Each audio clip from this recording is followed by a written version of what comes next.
Siang dari Situbondo. Wah, keren. Situbondo. Selamat datang.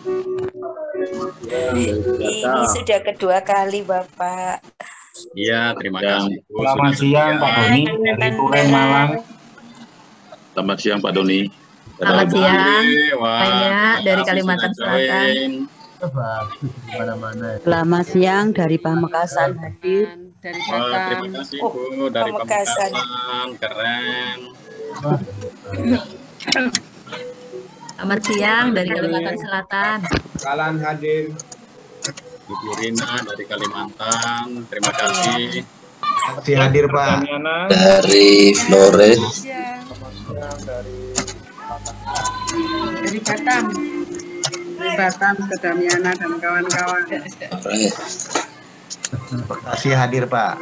Wow, dari Batam, Suster Damiana. Selamat datang. Terima kasih. Selamat jumpa, Pak Doni. Ya, Ibu Suster. The Protection in Astagfirullah.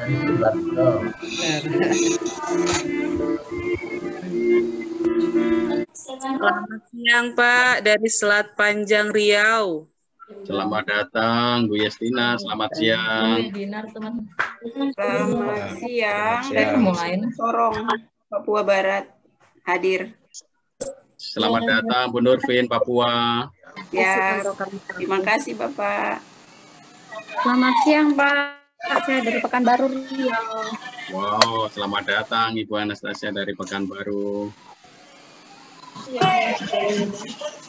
Siang, Pak. Saya Edi Sumardi, Pak, Bekasi. Selamat Doni. siang, Pak Edi. Ya, pernah ketemu di Aceh, Pak, Inti Bangsa. Oh ya, keren Pak. Kita waktu ke pulau apa itu Pak? Pulau B ya? Ya, Oke Ya, Pak Pak. Edi, ketemu Terima kasih, lagi Pak. kita. Selamat siang, Pak.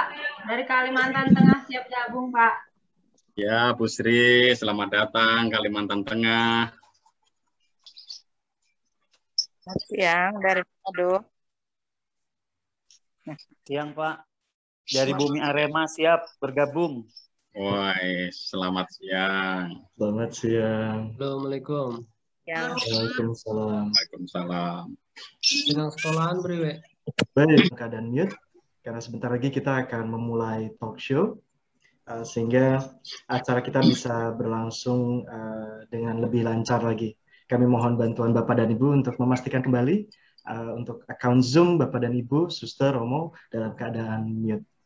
Dan tentunya nanti kita akan bisa bercengkrama, bisa tetap berkomunikasi melalui chat di Zoom. Lagi Zoom. Baik. Selamat siang Bapak dan Ibu. Assalamualaikum warahmatullahi wabarakatuh. Salam sejahtera bagi kita semuanya. Shalom.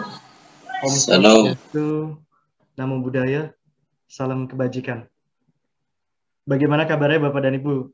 Ini kalau melihat dari wajah-wajahnya yang sumringah, kami berharap itu adalah hal-hal yang baik yang kita curahkan juga di sini dan juga kita menyerap semangat dan Bapak dan Ibu supaya kita juga semakin optimal lagi dalam talk show kita pada siang hari ini bersama seperti di minggu lalu bersama Bapak Doni Kusuma dan tentunya kalau melihat yang pertemuan yang lalu, wah luar biasa sekali ya antusiasme dari Bapak dan Ibu Sustromo luar biasa sekali bahkan kalau bisa dibilang Zoom-nya sempat nge-lag kemarin itu pertama kalinya ini banyak sekali antusiasmenya dan itu adalah hal yang positif sekali yang kita capture dan semoga itu jadi bahan bakar untuk kita di sini untuk di Kupu-Kupu juga semakin mencari lagi bagaimana hal-hal yang baik bisa disebarkan lebih luas lagi dan lebih banyak lagi yang kita bisa cakup dan tentunya seperti yang kita bahas kemarin semoga Bapak dan Ibu tidak hanya mendengarkan saja dan mengaplikasikan di institusi Bapak dan Ibu, tapi juga semoga Bapak dan Ibu Suster Romo juga berkenan untuk bisa menyebarkannya lagi ke sekolah lain atau rekan-rekan yang lain. Baik, Bapak dan Ibu, sekali lagi selamat datang. Kami berharap dan berdoa untuk Bapak dan Ibu Suster Romo, semoga dalam keadaan sehat dan tetap aman dan tetap semangat juga. Selamat datang di talk show untuk kepala sekolah dan guru, serial Praktik Baik Pendidikan Karakter bersama Bapak Doni Kusuma. Tentunya kalau aku mengulang lagi yang seperti yang kemarin udah banyak bilang, kita mah udah kenal sama Pak Doni, nggak perlu dikasih tahu lagi. Ya, betul sekali, panjang sekali sepak terjangnya beliau, sehingga mau diurutin sepak terjangnya beliau itu bisa 1 hari sendiri. Tapi mungkin ada Bapak dan Ibu yang baru pertama kali ketemu Pak Doni pada hari ini, beliau ini pakar pendidikan karakter. Dan beliau juga adalah anggota BSNP dari sejak tahun 2019 sampai 2023. Dan yang Bapak dan Ibu bisa melihat di virtual background-nya Pak Doni, ada buku-buku. Nah, beliau juga adalah penulis buku Inspirasi Praktik Baik Pendidikan Karakter berbasis kultur sekolah. Dan tentunya itu baru segelintir, betul ya? Baru beberapa yang dipaparkan oleh beliau. Sebenarnya Pak Doni banyak sekali menerbitkan buku, dan ini yang kita akan emphasize, yang akan kita tekankan di hari ini dari buku beliau yang berjudul tentang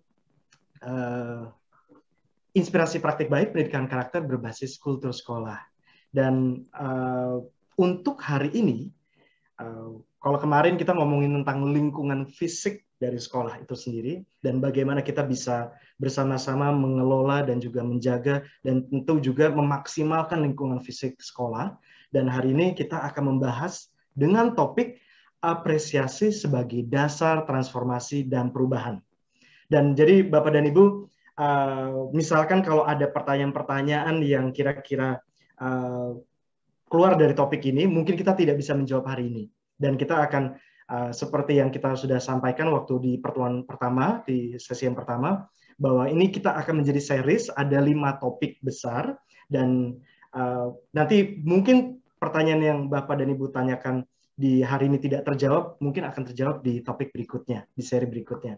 Jadi untuk hari ini kita benar-benar khusus membahas tentang apresiasi sebagai dasar transformasi dan perubahan.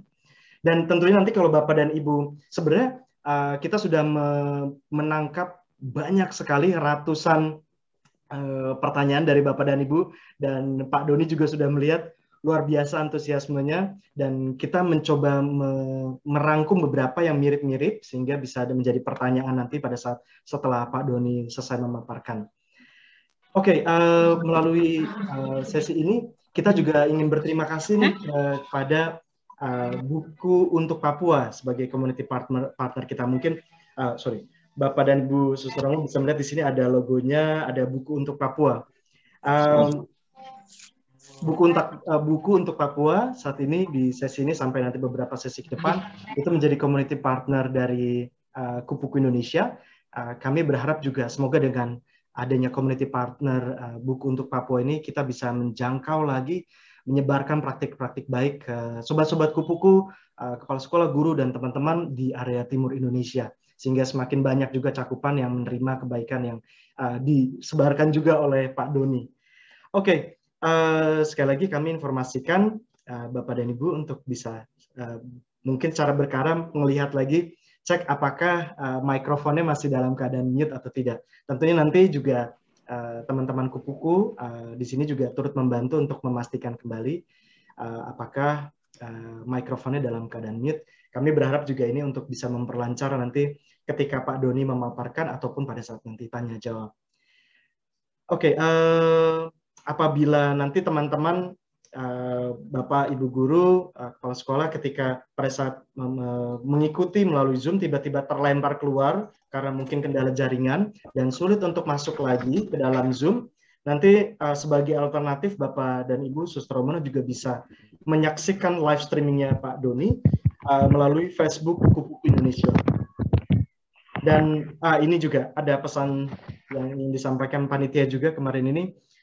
Untuk sekali lagi untuk e-sertifikat akan dibagikan bagi para peserta yang mengisi feedback form di akhir acara ya, Bapak dan Ibu. Di akhir acara nanti panitia akan menyebarkan feedback formnya, link feedback form. Dan yang terakhir, ini juga jadi ada yang sempat nanya juga ke narahubung kita, ada Pak Yohan di sini. beberapa kali nanya ke Pak Yohan, ini harus daftar lagi atau tidak untuk pertemuan berikutnya. Nah, sesi berikutnya, bahkan nih seri 2 belum berjalan aja, kita udah ngomongin seri 3 ya. Nah, untuk seri 3, Bapak dan Ibu, itu akan dilakukan di tanggal 27 Maret. Dan Bapak dan Ibu yang akan mengikuti di seri 3 harus melakukan pendaftaran ulang lagi. Yang disebarkan nanti bisa lewat narahubung ataupun nanti bisa melihat flyernya di Instagram dari Kupu-Kupu Indonesia. Jadi jawabannya adalah seperti Bapak dan Ibu harus mendaftar lagi untuk bisa ikut di seri berikutnya lagi. Oke, baik Bapak dan Ibu, tanpa berpanjang lebar lagi, tampaknya juga sudah tidak sabar menggali lebih banyak lagi ilmu, pengetahuan, praktik baik dari Pak Doni. Saya di sini pun juga sebenarnya selain moderasi juga saya juga belajar banyak juga Pak Doni. Jadi kadang-kadang kalau misalnya dipanggil saya nggak langsung jawab, itu sebenarnya saya lagi mengolah lagi. Aduh, apa yang bisa diterapkan lagi ya seperti itu. Baik Pak Doni, terima kasih Pak Doni. Kita persilakan Pak Doni. Oke, baik Bapak Ibu, para suster, Romo mungkin yang ada ya dari seluruh Indonesia, sahabat Kupu-Kupu, mudah-mudahan kita semua ada dalam keadaan sehat dan diberkati oleh Tuhan. Bapak Ibu, hari ini tema kita adalah apresiasi. Nah, ini menarik sekali. Kenapa di dalam judul apresiasi ini menjadi dasar, fondasi bagi proses transformasi dan perubahan? Nah, ini yang akan kita kulik dan akan kita elaborasi, kita kembangkan pada pertemuan kali ini. Nah, sebelum memulai, supaya Bapak Ibu semua paham, kalau kita ini kan tema umumnya kan pendidikan karakter ya. Pendidikan karakter itu berbicara tentang manusia sebenarnya ya. Sehingga seluruh bisnis pendidikan, siapapun yang mengelola pendidikan, itu sebenarnya bisa dirangkum kegiatannya itu dalam 2 kata. Membentuk manusia. Sebenarnya itu saja. Dan membentuk manusia yang seperti apa? Itu adalah membentuk manusia yang baik gitu. Nah, bagaimana cara kita membentuk manusia yang baik? Ini sebenarnya bisnis sekolah dan pokok perhatian utama setiap pengembangan pendidikan karakter di sekolah. Oke, saya akan mencoba menjelaskan secara singkat, nanti kita akan banyak berdiskusi dan tanya jawab. Saya mohon izin untuk bisa share screen. Paparan saya tidak banyak, hanya 4 lembar saja. Bapak Ibu tidak usah khawatir, nanti akan mendapatkan paparannya ya. Oke, nah. Apresiasi sebagai dasar transformasi dan perubahan. Kita akan memulai dengan sebuah contoh Bapak Ibu. Ini saya kasih contoh lucu nih. Ini bagaimana ya menurut pendapat Bapak Ibu ini? Kita itu mungkin sebelum bisa mendefinisikan apa itu apresiasi, mungkin kita bisa bertanya atau banyak pengalaman dari kita itu yang sebaliknya. Pengalaman tidak diapresiasi itu banyak dari kita. Ah, saya kok nggak diapresiasi kayak ini, gambar di sini. Pengalaman tidak dihargai itu mungkin bisa membuat kita paham apa artinya apresiasi, gitu ya. Jadi ini merasa tidak diapresiasi. Ini ada 2 orang berbicara, baju biru dan baju merah. Dia mengatakan gini, kalau gitu gimana nih, sudah capek-capek kerja, nggak diapresiasi, lalu kamu harus ngapain? Pindah. Nggak mau jadi guru, pindah sekolah gitu. Emang di tempat lain masalah menjadi lebih baik gitu kan. Jadi mohon Mas itu di ya oke baik. Jadi pengalaman tidak dihargai. Ini diskusinya menarik Bapak Ibu. Ini bikin kita ketel aja ketawa. Misalkan nih, sebel deh, bos gue nggak peduli sama kerjaan gue. Ini udah merasa nggak diapresiasi nih orang. Lalu kemudian dia bertanya, sabarlah, emang tiap hari lu ngapain? Gitu kan. Dia tanya kan, males-malesan aja sampai jam pulang. Jadi dari pagi sampai jam 5 mungkin kalau bekerja sampai jam pulang, lalu udahlah bodoh amat lo gitu kan. Si ini bilang, lah gimana coba? Orang males-malesan ya masa diapresiasi gitu kan. Padahal orang ya baru bisa diapresiasi kalau dia pergi ke sekolah, kantor, bekerja gitu. Orang bekerja menghasilkan sesuatu, membagikan sesuatu yang baik. Itu kan definisi pekerjaan gitu. Orang bekerja itu melakukan sesuatu untuk kebaikan baik bagi dirinya sendiri maupun bagi orang lain. Nah, sekarang kita coba secara ringkas, nanti kita masuk ke contoh-contohnya, tapi kita coba lihat ini. Aslinya dulu deh, apa sih apresiasi gitu ya. Artinya apresiasi, kadang-kadang kita itu nggak begitu paham, tetapi memahami secara etimologis baik juga, menarik. Misalkan ini orang Roma. Jadi apresiasi itu dari bahasa Latin, ini orang Roma zaman dulu, itu dari kata appreciare, ya, appreciare. Itu artinya apa? Memberikan harga, menaksir harga. Harga ini bisa benda, barang, atau membuat sesuatu itu ada nilainya, berharga. Itu asli kata awalnya seperti itu. Lalu kata bendanya itu apresiatio, apresiationis. Jadi kalau itu memberikan harga, menaksir harga, maka kata bendanya menjadi ya kegiatan memberikan harga atau pemberian harga, menaksir nilai suatu barang. Gitu. Nah, yang kemudian mengambil kata-kata ini secara lebih letterlet, abad 15-an itu orang Perancis. Nah, ini bahasanya agak susah. Saya sejak SMA sudah belajar bahasa Perancis, tetapi sampai sekarang masih susah membacanya. Itu appréciation. Nah, itu coba nanti dicek itu bahasanya itu appréciation. Jadi appréciation ini sebenarnya juga sama dengan itu memberikan penghargaan, menaksir harga, ya. Misalkan itu guru memberikan hadiah sebagai apresiasi, guru menerima hadiah sebagai bentuk apresiasi, ya. Ada bentuk penghargaan. Jadi di bahasa Perancis ada kaitan dengan penghargaan. Nah, kalau Indonesia kayak apa ya Indonesia? Nih, KBBI, Bapak Ibu kalau cek, itu ada 3 penjelasan. Pertama, kesadaran terhadap nilai seni atau budaya. Jadi apresiasi terhadap benda-benda budaya, seni, lukisan, itu masuk di situ apresiasi. Ada kesadaran terhadap nilai. Nilainya itu macam-macam seni budaya. Lalu ada penilaiannya sendiri. Jadi penilaian terhadap sesuatu, penghargaan. Lalu dalam ekonomi itu apresiasi itu dikaitkan dengan harga sebuah barang. Naik turun gitu. Kalau harganya naik terapresiasi, kalau harganya turun dalam rupiah itu terdepresiasi. Seperti itu. Nah, dari sini sebenarnya Bapak Ibu saya memahami apresiasi itu ada 2 makna kalau kita lihat. Berupa kesadaran, ya, kesadaran akan nilai. Jadi sesuatu yang baik, kesadaran akan nilai, maka apresiasi itu sebuah kesadaran akan nilai, dan kita tahu nilai itu adalah apa yang baik, apa yang luhur, apa yang mulia, apa yang memang pantas diperjuangkan oleh manusia. Sedangkan nilai dari sisi objek itu bisa berupa harga, manfaat, kegunaan. Tentu kalau kita berbicara tentang pendidikan karakter, kita berbicara tentang apresiasi yang dikaitkan dengan harga dan nilai, ini mungkin agak jauh kalau terkait dengan objek, karena kita menganggap orang lain, menganggap siswa, menganggap guru lain, menganggap karyawan, pegawai-pegawai kita, itu semua bukan objek, tetapi subjek.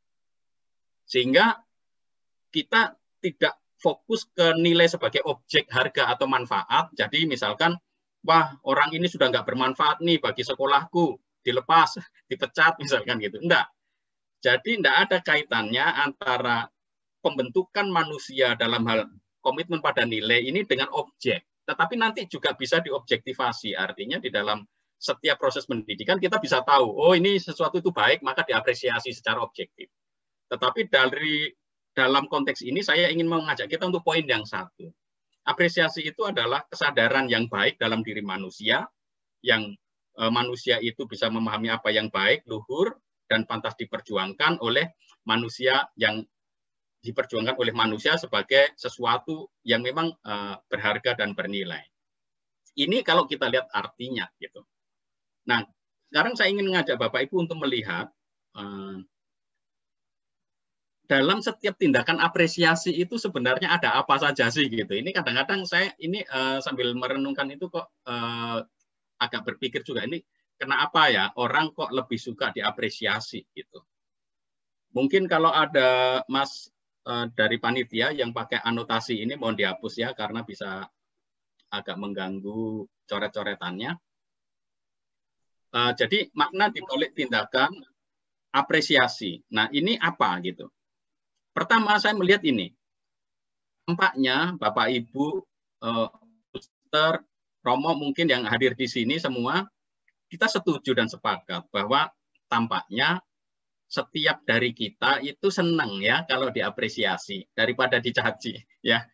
Ini kayak kodrat gitu ya, bawaan dalam diri kita bahwa kita itu paling senang diapresiasi oleh orang lain. Ini fakta yang kita temukan gitu. Jadi apresiasi itu membuat manusia merasa senang dan merasa bahagia gitu. Sebenarnya kalau pendidikan itu tujuan akhirnya adalah membuat manusia itu menemukan kebahagiaan, wah kuncinya ya cuma satu ini Bapak Ibu, diapresiasi gitu, dihargai gitu. Ini. Jadi ketika orang melakukan apresiasi, dampaknya adalah membuat orang lain itu senang dan merasa bahagia. Ini yang pertama. Yang kedua, ternyata ketika kita memberikan dukungan positif kepada peserta didik, kepada anak yang kita dampingi, kepada Bapak Ibu guru kita, kepada karyawan kita, kepada siapapun yang bekerja di lingkungan pendidikan, ternyata ini memberikan rasa percaya diri Bapak Ibu.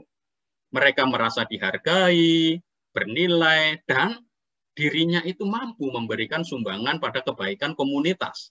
Nah, ini poin kedua yang memang kita lihat fenomena di balik tindakan orang mengapresiasi. Ketika ada apresiasi, ternyata melahirkan kepercayaan diri. Dan ini bisa dibuktikan di banyak pengalaman Bapak Ibu guru di sekolah. Mungkin juga pengalaman dari diri sendiri. Gitu. Nah, apresiasi tadi saya katakan terkait terutama dengan nilai-nilai kebaikan Bapak Ibu. Jadi manusia itu dapat berbuat baik, ya. Sehingga kalau orang memberikan apresiasi, yang diapresiasi itu tadi harga, nilai. Jadi tampaknya saya belum pernah menemukan apresiasi sesuatu yang jelek. Tidak ada, kontradiktif sekali. Apresiasi selalu dikaitkan dengan tindakan-tindakan baik, dan kalau apresiasi ini dikaitkan dengan manusia, individu, maka sebenarnya ketika kita mengapresiasi orang lain, kita itu percaya bahwa orang lain itu dapat dan mampu berbuat baik atau melakukan kebaikan. Dan orang lain itu bisa punya komitmen pada nilai kebaikan, bisa konsisten terus berbuat baik. Ini sesuatu yang memang menjadi ciri khas kita ya, manusia gitu. Nah, keempat. Nah, Bapak Ibu seringkali kan kita tahu nih, kemarin di kementerian juga ada apresiasi pendidikan untuk keluarga misalkan ya. Banyak sekali program-program pemerintah mungkin di sekolah memberikan apresiasi dan lain-lain. Kalau kita perhatikan, apresiasi saya kasih contoh di lingkup Kementerian Pendidikan dan Kebudayaan, karena saya pernah diminta untuk menjadi semacam juri juga untuk apresiasi pendidikan ini. Apresiasi ini sebenarnya bukan perlombaan gitu ya. Jadi tidak dilombakan gitu Bapak Ibu. Saya pernah mendapat apresiasi dari kementerian zamannya Pak Muhammad Nuh gitu. Tiba-tiba saya dapat undangan, Pak, Bapak dapat penghargaan, dapat apresiasi karena banyak menulis sebagai penulis produktif tema-tema pendidikan di media massa. Saya nggak ngikutkan lomba untuk menang gitu. Itu namanya apresiasi, dan orang yang diapresiasi juga nggak merasa ini sebagai menang atau tidak, namanya apresiasi ya diberikan secara bebas dan merdeka, dan saya nggak perlu bayar kementerian untuk dapat apresiasi gitu. Jadi apresiasi itu bukan perlombaan. Saya pernah dapat undangan email untuk mendapat penghargaan apresiasi dari lembaga apa gitu, tapi ternyata saya disuruh bayar untuk kelas gold, bayar 5 juta, kelas ini 10 juta. Lah, ini apresiasi apa jualan atau apa gitu. Jadi apresiasi itu jelas bukan perlombaan. Apresiasi itu diberikan, dan orang yang diapresiasi seringkali juga nggak merasa bahwa dirinya wajib diapresiasi, enggak. Itu muncul begitu saja karena ada sesuatu yang dianggap baik dari orang lain, lalu diapresiasi. Lalu poin yang menarik ini, mungkin ada yang bertanya ya, seringkali ada apresiasi di sekolah-sekolah itu bikin perlombaan, like, dislike, kirim di media sosial. Kalau banyak like-nya itu kemudian akan menang dan lain-lain. Bagi saya ini dalam konteks pendidikan karakter itu nggak tepat ya. Karena apresiasi itu nggak di voting Bapak Ibu ya. Kebaikan itu nggak di voting. Seolah-olah kalau perbuatan itu baik, votingnya rendah, seolah-olah itu bukan perbuatan baik. Ini nggak logis, nggak masuk akal. Jadi mohon diingat, apresiasi itu nggak ada urusannya sama voting. Nggak ada urusannya sama like atau dislike. Apresiasi adalah sesuatu itu baik ya karena dia baik. Entah dia itu diapresiasi atau tidak, perbuatan itu adalah perbuatan yang baik. Kemudian, saya katakan apresiasi selalu dikaitkan dengan nilai kebaikan. Nah, mungkin pertanyaan yang lebih mendalam ya kalau kita perhatikan, kenapa ya manusia itu lebih banyak suka berbuat baik daripada jahat ya? Kenapa manusia itu suka kebaikan daripada kejahatan?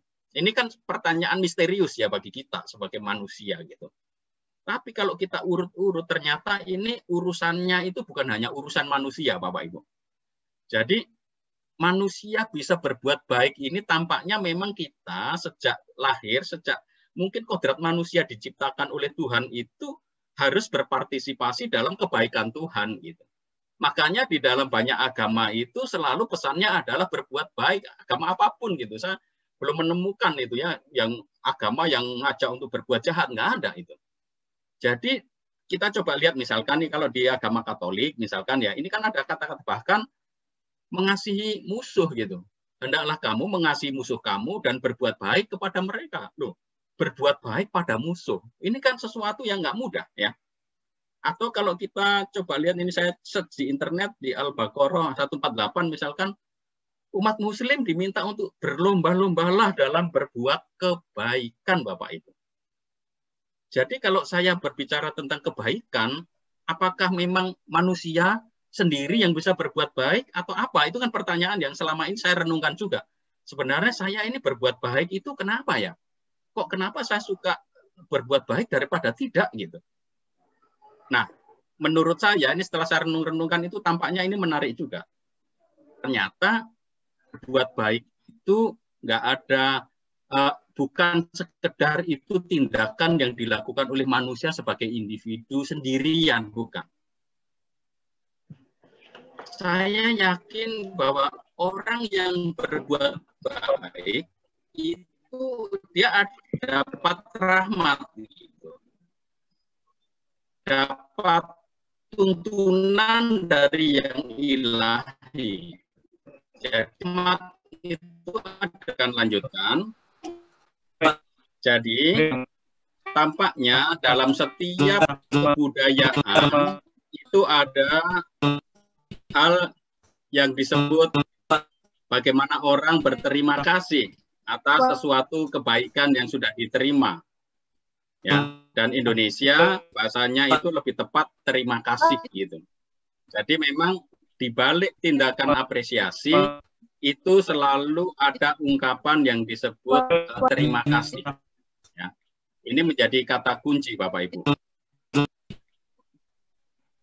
Berikutnya, nah ini apresiasi Bapak Ibu bukan sekedar ujian atau penghargaan. Coba kita lihat, misalkan ini ya, Bapak Ibu mungkin sudah melihat ini adalah pemenang Nobel perdamaian yang paling muda dari Pakistan, ya.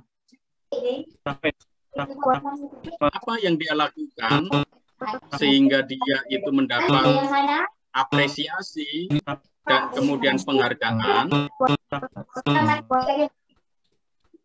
Karena dia sudah melakukan banyak hal yang baik, Bapak Ibu. Ya. Jadi ada kebaikan-kebaikan yang sudah dia lakukan. Jadi apresiasi itu bukan sekedar pujian atau penghargaan, tetapi ada usaha, ketekunan, perjuangan, dan juga kerja keras, Bapak Ibu. Sebab apa? Berbuat baik itu tidak mudah memang, gitu. Seperti yang dilakukan Malala ini misalkan. Dia berjuang agar anak-anak seusianya di Pakistan bisa bersekolah. Tetapi karena dia itu melawan kebodohan dan ada kelompok-kelompok tertentu yang suka kalau anak-anak perempuan itu menjadi bodoh, seperti kelompok Taliban misalkan, maka anak ini ditembak. Ya. Untunglah nyawanya selamat dan dia tetap berjuang agar anak-anak di Pakistan itu bisa memperoleh hak-hak pendidikan. Ini.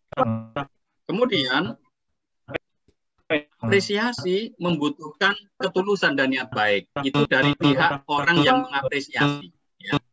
Karena ada orang mengapresiasi orang lain nggak tulus, gitu. Atau hanya sekedarnya saja. Ketulusan dalam mengapresiasi menunjukkan bahwa kita juga memiliki nilai-nilai yang sama dengan orang lain. Ini yang kemudian membuat proses apresiasi itu menjadi semacam penghargaan atas nilai-nilai yang sama yang diyakini oleh orang yang mengapresiasi maupun orang yang diapresiasi. Gitu. Nah, tentu saja tadi saya bilang apresiasi diberikan secara gratis cuma-cuma. Ya, mengapresiasi itu nggak bayar. Dan apresiasi ini ya kita terima, orang lain menerima apresiasi dari kita, kita menerima apresiasi dari orang lain gitu. Nah, mungkin kita berpikir bahwa wah, untuk dapat berbuat baik seperti Malala ini harus melakukan kegiatan yang besar-besar yang bisa mengubah dunia. Tidak, Bapak Ibu.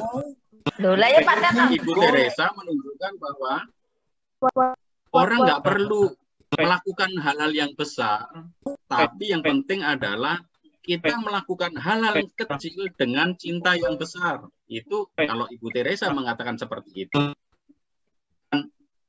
Hal yang kecil ini yang dilakukan Ibu Teresa, beliau juga dapat Nobel Perdamaian, menunjukkan bahwa nilai-nilai kebaikan itu apapun, sekecil apapun, itu dapat dilakukan manusia dan menjadi nilai yang berharga bagi kemanusiaan. Yang lain ini terkait dengan penghargaan dan objek, ya. Apresiasi diberikan kepada individu, kelompok, benda atau barang. Tapi dalam konteks pendidikan, apresiasi ini kita utamakan pada manusia, individu, orang yang ada di dalam dunia pendidikan, agar terwujud atau terbukti bahwa kita ini manusia itu memang luhur dan bermartabat, gitu. Nah, ini pertanyaan yang Bapak Ibu tanyakan juga. Apresiasi dan transformasi, bagaimana ya caranya? Kaitannya apa, gitu kan? Nah, Bapak Ibu, manusia di alam semesta itu sangat kecil. Sementara pendidikan karakter ini adalah proses bantuan untuk menjadi manusia yang baik, luhur, dan bermartabat. Dan manusia yang baik dan luhur itu ada di dalam kemampuannya untuk menghayati nilai-nilai tadi, gitu. Jadi kelebihan manusia itu dia punya kemampuan untuk memiliki akal budi, memiliki hati untuk mengekspresikan nilai-nilai yang dia percaya dan dia yakini.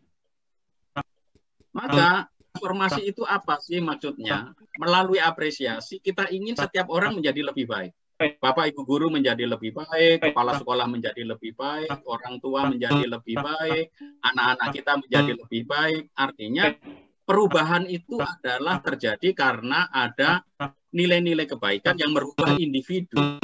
Karena pendidikan itu terkait dengan pembentukan manusia, maka apresiasi ini menjadi dasar fundamen terbentuknya proses transformasi.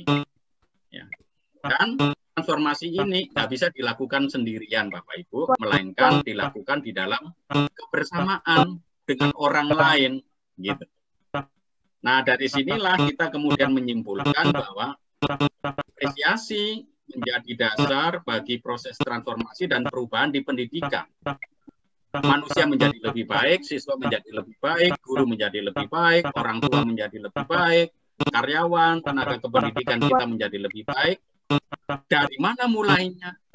Ketika di sekolah ada budaya mengapresiasi secara tulus dan objektif, dan ini menjadi bagian dari proses pembentukan setiap manusia di dalam lingkungan pendidikan.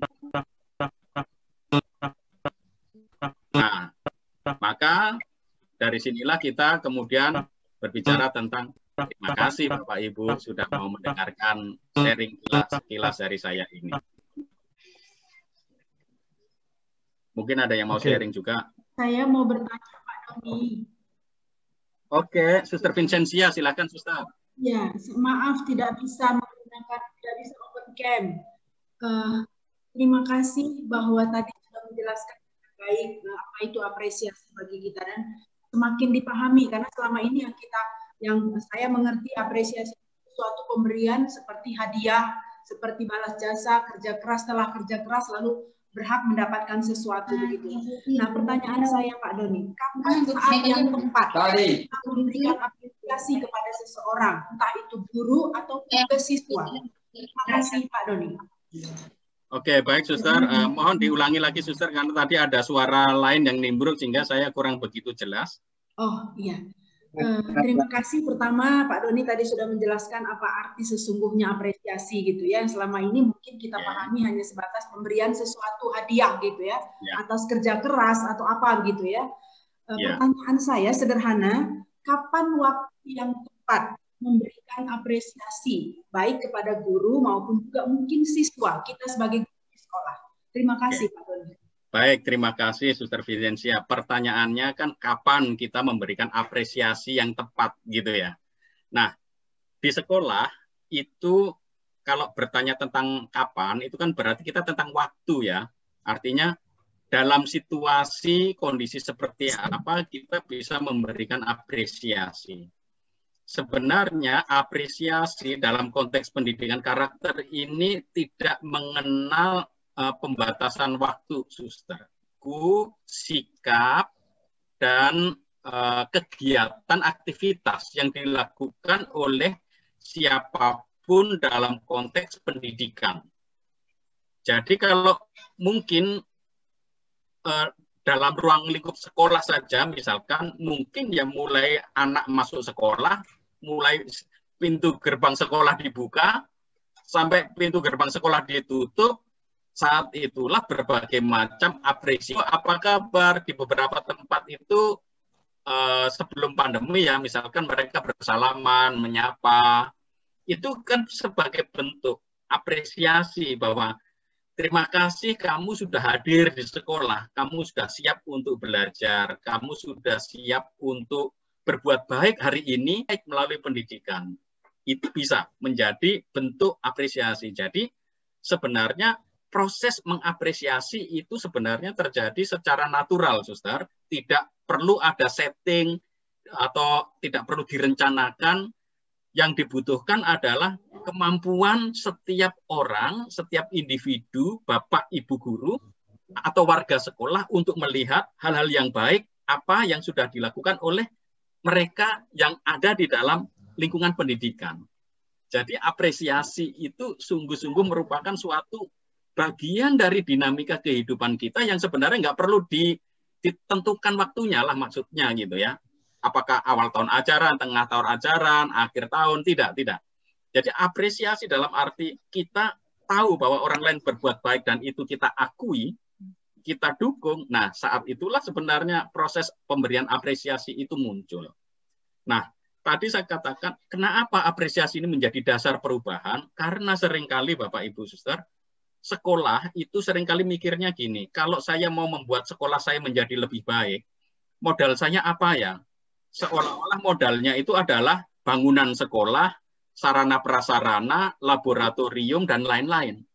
Padahal yang paling fundamental yang membuat sekolah itu menjadi baik adalah warga sekolah itu. Gitu. Jadi siapa yang menjadi warga sekolah, disitulah Bapak, Ibu, guru, suster, romo yang mengelola sekolah memiliki potensi. Karena apa? Dalam setiap warga sekolah itu akan ada kebaikan. Kalau kebaikan itu dikumpulkan, betapa dahsyatnya perubahan yang terjadi di sekolah kita. Seringkali kita lupa mengapresiasi bahwa keluarga-keluarga misalkan, pernahkah kita kemudian mengucapkan terima kasih Bapak Ibu sudah mempercayakan anak-anaknya kepada kita, dan kemudian Bapak Ibu orang tua itu dilibatkan, karena mereka itu sumber kekayaan untuk transformasi sekolah. Kenapa? Karena mereka itu ada unsur-unsur baiknya Bapak Ibu, yang menjadi dokter, yang menjadi tentara, yang menjadi pegawai, karyawan, dan lain-lain. Mereka punya tradisi, punya hal-hal yang baik yang bisa dibagikan kepada seluruh warga sekolah. Juga mungkin bagi kepala sekolah, kan di sini ada juga kepala sekolah. Coba, apakah Bapak Ibu kepala sekolah pernah melihat kebaikan dalam diri Bapak Ibu guru yang Bapak Ibu dampingi? Karena menemukan apa yang baik dalam diri Bapak Ibu guru, wah itu sesuatu yang memang tidak mudah. Tetapi itu harus ada niat kita melihatnya gitu. Kecuali kita melihat orang lain selalu salah. Kan ada orang yang punya model lihat orang lain itu selalu salah melulu. Yang benar cuma dia sendiri gitu. Nah, budaya ini tidak akan melahirkan budaya apresiasi. Bahkan saya bisa mengatakan, Suster, sekecil apapun ketika kita tahu bahwa ada satu perbuatan baik yang dilakukan oleh anak, guru, atau karyawan, atau siapapun yang menjadi ekosistem di dalam sekolah kita, saat itulah sebenarnya momen untuk mengukuhkan kepercayaan kita akan kebaikan orang. Yang artinya kita juga tahu nilai-nilai kebaikan itu dalam diri kita, itu akan menjadi momen yang sangat dahsyat dan luar biasa untuk mengubah sekolah ini menjadi lebih baik. Gitu. Karena ketika masing-masing individu itu dihargai, diapresiasi, mereka itu nanti nggak perlu disuruh, itu akan menjadi lebih baik sendiri, otodidak gitu. Otodidak untuk menjadi lebih baik. Hanya butuh semacam lingkungan itu, Suster. Jadi pertanyaannya, kapan waktu yang tepat? Saya rasa bisa setiap waktu, tetapi akan lebih tepat lagi ketika ada momen yang tepat untuk menyampaikan bahwa sesuatu yang baik itu harus kita dukung, dan itu harus menjadi visi dari sekolah itu secara bersama-sama. Jangan sampai misalkan nih, ada guru yang punya prinsip bahwa anak yang taat tertib pada peraturan, itu kan baik ya Suster ya, untuk ketaatan, keteraturan di sekolah. Tetapi guru lain nggak mengapresiasi. Malah guru ini dianggap bawel, cerewet, dan lain-lain, sok disiplin. Nah, ini saya rasa ada something wrong lah kalau seperti itu. Ada sesuatu yang keliru. Justru ketika guru misalkan ini melakukan sesuatu yang baik, misalkan menegur siswa yang tidak disiplin, ini kan sesuatu yang baik. Itu harus diapresiasi. Dan ketika siswa yang ditegur, kemudian dia berbuat baik, memperbaiki kesalahannya, guru perlu mengapresiasinya. Bagus, kamu bisa menjadi orang yang lebih baik. Nah, saya rasa itu Suster prinsip dasarnya untuk apresiasi ini. Ya, terima kasih Pak Doni menjadi lebih paham. Terima kasih. Baik, Mas Dito, apakah sudah nongol? Oke, aku sudah nongol lagi. Silakan dimoderatori, Mas. Baik, apakah sudah oke lagi suaraku, Pak Doni? Oke, Mas. Ya. Oke, baik. Nampaknya Bu Muniarsi ingin bertanya juga ya, sepertinya sudah raise hand. Oke. Bu Murniasi ingin bertanya? Ya, terima kasih. Assalamualaikum. Assalamualaikum warahmatullahi wabarakatuh. Yang ingin saya tanyakan Pak Doni, tadi Pak Doni mengatakan bahwa dasar perubahan apresiasi itu merupakan dasar perubahan. Nah, seandainya misalnya saya sudah memiliki apresiasi dan diberi penghargaan, tetapi ternyata saya masukkan atau implementasikan ke komunitas saya, ternyata komunitas saya itu tidak mau menerima adanya perubahan tersebut. Dan dianggap bahwa saya itu tidak memiliki kebersamaan. Apa yang harus saya lakukan? Itu saja. Terima kasih. Baik, terima kasih Bu Murniasih. Wah, ini menjadi banyak hal Bu di sekolah kita itu. Saya kalau tidak salah tangkap, Bu Murniasih ini mendapatkan apresiasi ya Bu ya, penghargaan dari orang lain ya Bu ya. Ya. Artinya Ibu Murniasih entah apa bisa disebutkan Bu dalam hal apa Bu? Misalnya dalam proses pembelajaran daring, Oke. kita menggunakan misalnya ulangan-ulangan, penilaian tengah semester dan akhir semester menggunakan CBT. Ya. Tapi di kabupaten kita sendiri semuanya menggunakan manual. Manual, oke. Ya, dianggapnya saya tidak ada kebersamaan. Apa yang harus saya lakukan? Betul, Ibu. Jadi seringkali Ibu kita perlu melihat konteksnya ya Ibu. Jadi di dalam proses pendidikan itu seringkali kita perlu lebih sabar melihat proses Ibu, karena prosesnya masing-masing orang berbeda-beda. Apalagi kalau Ibu berbicara sudah di tingkat kabupaten kota, ya. Nasional. Apalagi nasional ya, gitu. Jadi artinya ketika Ibu mau menyampaikan perubahan-perubahan yang baik, kan Ibu punya niat baik nih. Ini loh sesuatu yang baik gitu, dan memang berhasil. Ayo silahkan kita copy, kita contoh untuk menjadi lebih baik. Nah seringkali Ibu, hal seperti ini bisa jadi kurang berterima.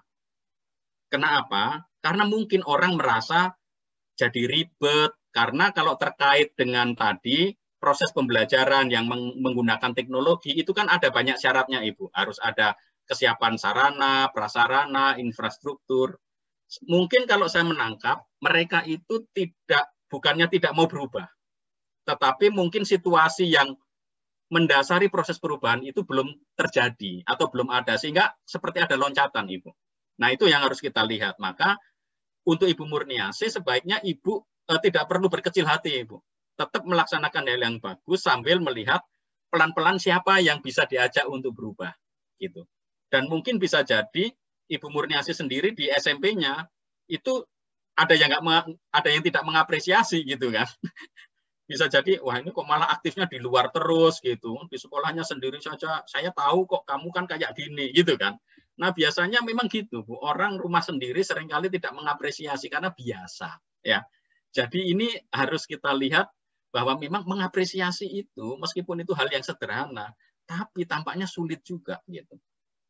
Di dalam keluarga mungkin lebih mudah gitu, tetapi kalau dalam keluarga besar sekolah misalkan, orang ada punya kepentingan tertentu, wah nanti kalau dia sebanyak diapresiasi, dia yang kemudian jenjang karirnya naik dan lain-lain. Nah ini kita tidak berbicara apresiasi dalam konteks ini sebenarnya. Tetapi dalam konteks individu yang ada di sekolahku itu melakukan sesuatu yang baik, dan itu kita akui, karena saya percaya saya punya nilai-nilai kebaikan dan ingin melakukan hal yang sama juga. Gitu. Dan memang apresiasi itu nggak harus kita bisa melakukannya langsung juga, Bu. Gitu artinya, untuk mengapresiasi orang lain, itu nggak perlu kita harus bisa melakukannya. Misalkan kita mengapresiasi anak yang juara basket gitu. Apakah kita harus bisa basket, baru bisa mengapresiasi gitu?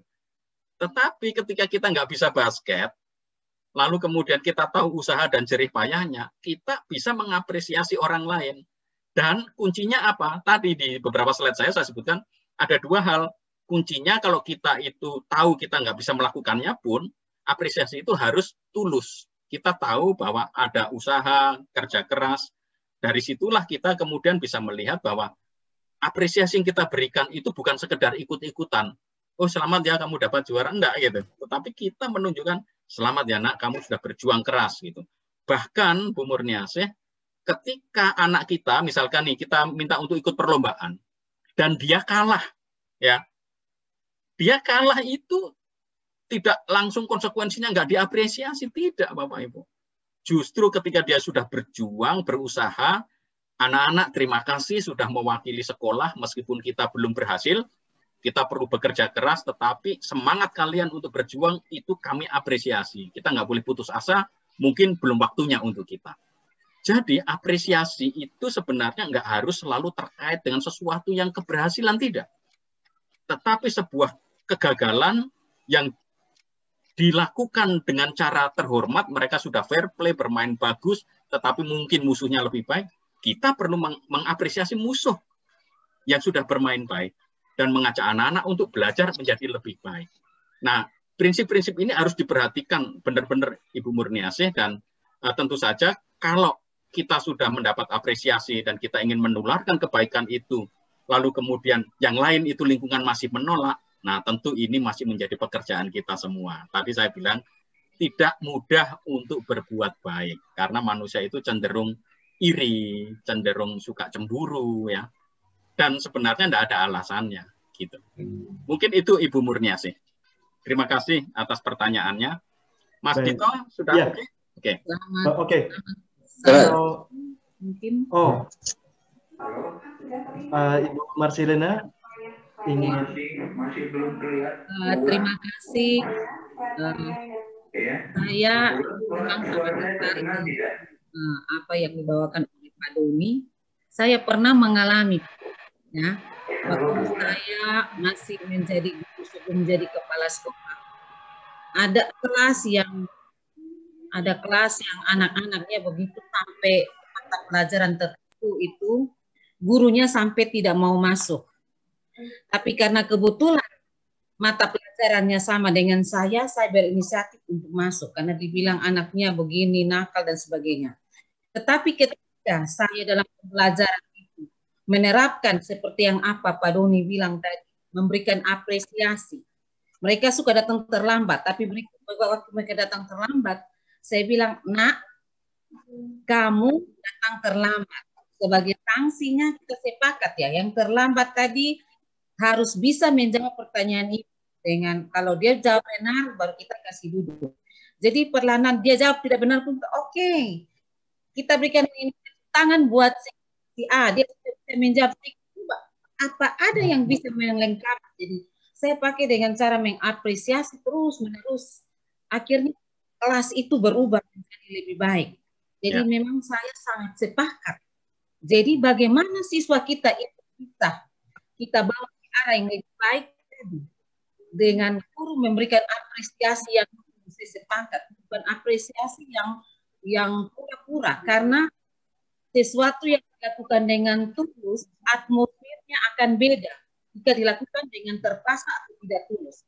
Kita memberikan apresiasi pada siapapun orangnya, kalau tidak kita akan merasakan itu. Maka kita juga sebagai guru jika memberikan apresiasi yang tulus kepada anak kita, seberapapun kecil mereka bisa menjawab dengan kata kita memberikan apresiasi, maka anak itu akan terpacu untuk dia menjadi lebih baik, potensi-potensi yang tersebut itu bisa akan kuat, dan itu saya pernah mengalami.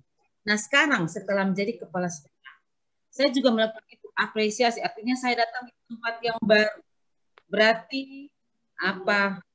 Kita datang untuk membawa hal-hal yang baru. Mereka sudah ada dalam zona nyaman mereka. Kita mau mengajak mereka ke arah yang baru. Pasti ya minimal adalah yang tetap bertahan dengan zona nyaman. Tapi saya sepakat dengan yang tadi dibilang. Jika kita memberikan apresiasi, maka guru-guru kita juga akan berkembang. Mereka akan melakukan lebih banyak hal positif lagi yang akan mengembangkan sekolah itu. Walaupun kayak tadi bilang, ada juga yang mungkin diberikan apresiasi, tapi dia tidak berkembang. Tapi kita sebaiknya tidak pernah berhenti berbuat kebaikan.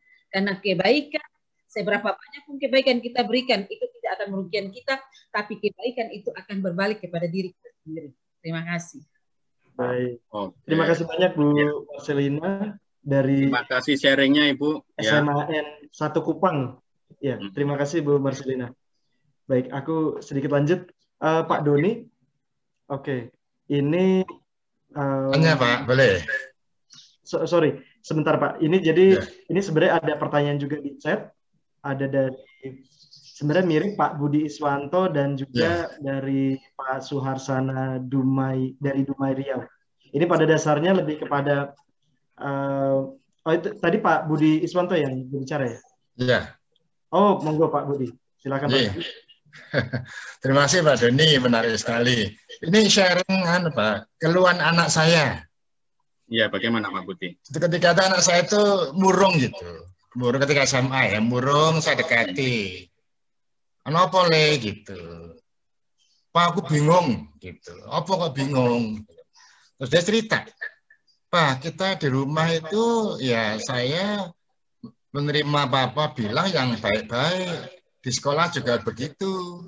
Tapi ketika saya pergi dari rumah ke sekolah, dan saya membaca di media, melihat di media sosial, loh, kok isinya kok gitu. Banyak malah para elit tidak memberi contoh yang baik. Omongannya nggak benar dan ini, ya apa Pak, saya bingung. Gimana Pak Doni gini itu? Malah elit-elit yang mesti beri contoh, malah omongannya nggak karuan. Ini gimana merubah mereka? Ya, baik, terima kasih Pak Budi. Itu pertanyaannya yang menarik karena memang dalam konteks pendidikan karakter Pak, kita itu perlu lebih realistis mengintervensi apa yang bisa kita intervensi Pak. Jadi kalau dalam pendidikan yang bisa kita intervensi adalah orang tua, siswa, guru, karyawan yang memang ada di lingkungan sekolah. Kalau kita berbicara bahwa ada entah pemimpin yang di luar sekolah, politisi, atau orang yang memang seharusnya menjadi contoh, tetapi ternyata tidak bisa menjadi contoh. Nah, proses Bapak Ibu yang di sekolah ini yang perlu menjelaskan kepada anak-anak bahwa yang seperti itu tidak perlu dicontoh, karena kebaikan-kebaikan itu ada contoh-contoh yang lain yang lebih baik. Jadi Pak Budi mungkin bisa memberi contoh tokoh-tokoh yang berbuat baik, Pak, untuk memberikan alternatif. Sebenarnya sekarang ini kalau dengan dunia media sosial, peperangannya adalah informasi baik dan informasi hoax, baik dan buruk itu masuk semua. Maka kita yang di pendidikan sebaiknya kita fokus ke yang baik. Karena untuk yang berita-berita buruk itu nggak bisa kita intervensi, Pak, akan banyak itu. Entah mulai dari wartawannya yang nggak paham, untuk mencari katakanlah banyak iklan, sensasi, dan lain-lain, itu akan ada banyak sekali. Dan itu nggak bisa kita intervensi, Pak, kecuali oleh politisi, melalui peraturan, regulasi, dan lain-lain. Dan itu memang di luar kewenangan guru. Dan kita sebagai orang tua, pendidik. Maka ketika di rumah Bapak sudah mengajarkan hal yang baik, dari rumah kemudian di sekolah anak juga diajarkan hal yang baik, dan ketika dia di masyarakat itu ternyata menemukan hal-hal yang kurang baik, nah justru disitulah anak perlu dilihat, diajak untuk realistis melihat nih, lihat realitasnya yang kita pelajari, berbuat baik itu kan nggak mudah. Kamu di rumah Bapak ajarin berbuat baik, di sekolah diajarin juga berbuat baik oleh Bapak Ibu guru, tapi di masyarakat bisa jadi nilai-nilai itu tidak dihargai. Maka justru disinilah Pak, bagaimana anak-anak ini tetap punya ketekunan, kegigihan mempertahankan nilai-nilai yang baik. Karena tadi saya katakan di paparan saya, nilai-nilai kebaikan itu nggak perlu di voting, nggak perlu dikatakanlah like atau dislike, enggak. Tetapi nilai kebaikan itu kamu melakukan sendiri, nggak ada orang yang tahu, Tuhan pasti tahu. Gitu. Sehingga nggak perlu ada yang ngontrol. Nah, kalau seperti itu, mudah-mudahan Pak Budi, anak Bapak ketika dia hidup di masyarakat, bekerja, kalau dia paham nilai kejujuran itu baik, mudah-mudahan Pak di tempat kerja pun tanpa ada yang mengawasi, anak Bapak akan tetap berbuat jujur karena tahu nilai kejujuran itu baik. Gitu. Kira-kira seperti itu Pak, mungkin tanggapan dari saya. Baik, Pak Doni. Terima kasih banyak Pak Doni, Pak Budi, terima kasih juga atas sharing dan pertanyaannya. Bapak dan Ibu yang masih ada pertanyaan boleh dituliskan via chat dulu. Jadi nanti kita bisa coba satukan dan nanti kita juga akan buka lagi kesempatan untuk bisa bertanya langsung ke Pak Doni di sini. Baik, Pak Doni, khawatirnya tadi pada saat saya lag dan harus meninggalkan tempat dan rejoin kembali, apakah mungkin bisa dijelaskan kembali misalkan apresiasi untuk di sekolah-sekolah yang bisa kita bilang mungkin di SLB lah, yang untuk anak-anak yang berkebutuhan khusus. Apakah ada beberapa tipsnya mungkin, Pak Doni? Ya, baik. Ini tipsnya sangat banyak, Mas Dito. Jadi untuk Bapak Ibu yang mengelola sekolah luar biasa maupun mengelola anak-anak berkebutuhan khusus, ya, apresiasi itu bisa kita lakukan dengan banyak cara, namun harus kita sesuaikan dengan kondisi dan situasi anak, ya. Misalkan nih di beberapa praktek di sekolah, misalkan untuk anak yang tunarungu wicara, ya, tunarungu wicara itu kita bisa memberi apresiasi dengan keterarahan wajah, ya, lalu kemudian kita berikan senyuman, lalu dengan gestur atau sikap. Sambil mungkin kalau di beberapa SLB yang untuk anak-anak dengan tunarungu yang mungkin pendengarannya kurang bagus, itu ada dengan bahasa mulut atau gerak bibir atau juga dengan kode-kode simbol. Nah, tetapi yang jelas ekspresi wajah senyum, lalu kemudian memberi jempol, lalu kemudian kadang-kadang memberikan tepukan di bahu, selamat ya, seperti itu bisa. Dan ini bisa berbeda-beda bentuknya dengan anak-anak yang lain, gitu ya. Misalkan dengan ketunaan yang lain itu agak berbeda, gitu. Misalkan kalau anak yang tunanetra, tentu saja kalau mereka tunarungu wicara, ya, lalu kemudian seperti apa model apresiasinya, kita perlu membuat apresiasinya yang lebih bisa tangible, ya. Artinya kita bisa mengatakan selamat, lalu kemudian mungkin kita bikinkan tulisan yang memakai huruf braille, mereka bisa memberikan apresiasi berupa tulisan, ya. Tetapi juga gestur tubuh itu memberikan semangat di bahunya seperti ini, itu juga bisa.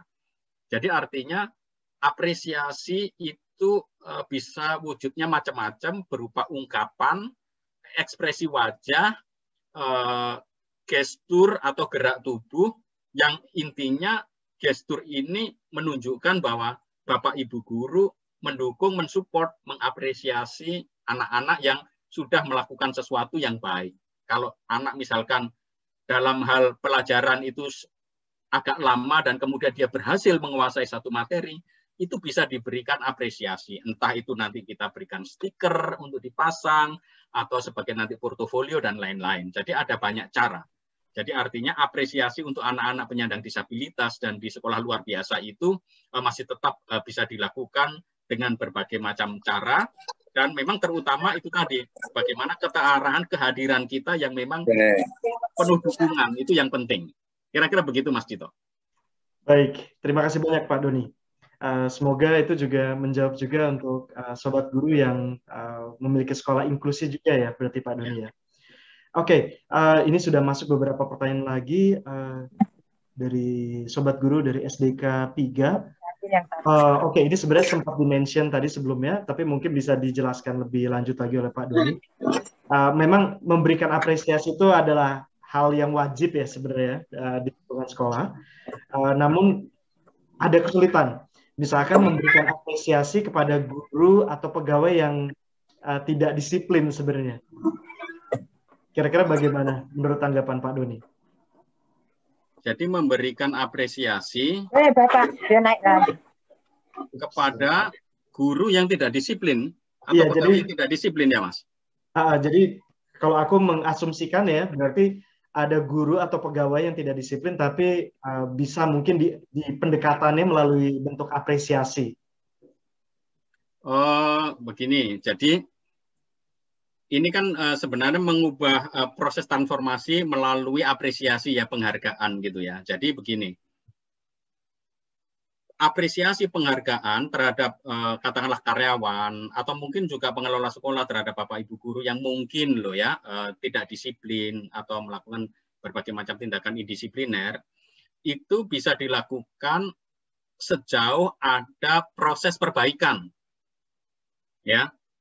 Jadi dipahami, diajak berdialog dengan asumsi dasar bahwa kita percaya bahwa orang yang kita ajak dialog itu punya nilai-nilai kebaikan, punya niat. Nah, ini sebenarnya kuncinya ada di dialog hati, Mas, menurut saya.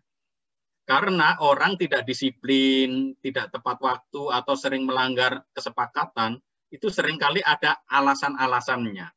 Maka apresiasi itu akan mereka rasakan ketika Bapak Ibu guru, pengelola sekolah, kepala sekolah bertanya, kenapa kamu sering terlambat? Ada apa? Karena bisa jadi kita hanya menilai dari sisi aturan dan regulasinya, Mas. Gitu. Ada banyak kasus di mana oh ternyata seperti ini, seperti itu. Kalau ternyata indisiplinernya itu dari pola hidup, dia sendiri tidak disiplin, setelah kita perhatikan, kita challenge mereka. Yuk, coba lebih disiplin, menjadi lebih baik, supaya bisa menjadi teladan bagi anak-anak. Masa Bapak Ibu guru sering terlambat terus gitu kan ya. Dan alasannya sama, macet terus ya. Jakarta kan ya memang macet misalkan itu kan, nggak bisa jadi alasan. Nah, dalam konteks itu bisa, Mas. Karena apresiasi itu harus dilihat dari titik pijaknya. Ketika ada satu proses kemajuan ya, itu perlu kita apresiasi. Tapi apresiasinya itu kan bukan dalam bentuk uang, barang, nah bukan seperti itu. Tapi kita perhatikan, kita dukung bahwa orang itu berbuat menjadi lebih baik, menjadi lebih disiplin, disitulah proses apresiasi itu akan memiliki fungsi transformatif. Ya. Jadi harus ada alasan-alasannya kenapa di segmen orang-orang yang indisipliner itu diberikan apresiasi, Mas. Kalau tanpa ada penjelasan-kejelasan, itu lalu nanti akan menjadi susah juga. Yang lain melihat, orang ini kenapa ya diapresiasi oleh sekolah? Dan memang sebenarnya apresiasi yang kita maksud di sini itu bukan apresiasi dalam hadiah, bukan itu, Mas. Ya, artinya bukan untuk sesuatu yang memang diumumkan, misalkan hari ini, bulan ini karyawan teladannya adalah ini gitu. Itu enggak, Mas ya. Enggak ada apresiasi di dalam sekolah itu terkait dengan karyawan teladan dan lain-lain itu enggak perlu seperti itu saya rasa, karena ini justru membuat perbuatan baik kok dilombakan gitu ya. Dan diberi hadiah itu enggak. Perbuatan baik itu tulus, keluar dari diri untuk berbuat baik. Apakah itu diapresiasi atau tidak diapresiasi. Itu, Mas. Baik, terima kasih Pak Doni. Oke, Bapak dan Ibu, sepertinya ada yang sudah raise hand di sini, 2 orang. Ada Ibu Mira Laniju dari SMP Al-Watan. Oke, dari gambarnya Bu Mira tidak ada. Ini ada Ibu Nova di Sorong juga raise hand. Apakah ingin bertanya juga? Boleh, Mas. Iya, selamat siang Pak. Selamat sore ya. Selamat siang. Saya dari Papua Barat. Iya Pak, di sini. Silakan Bu Nova. Mau bertanya, tapi sebelumnya saya mau dulu.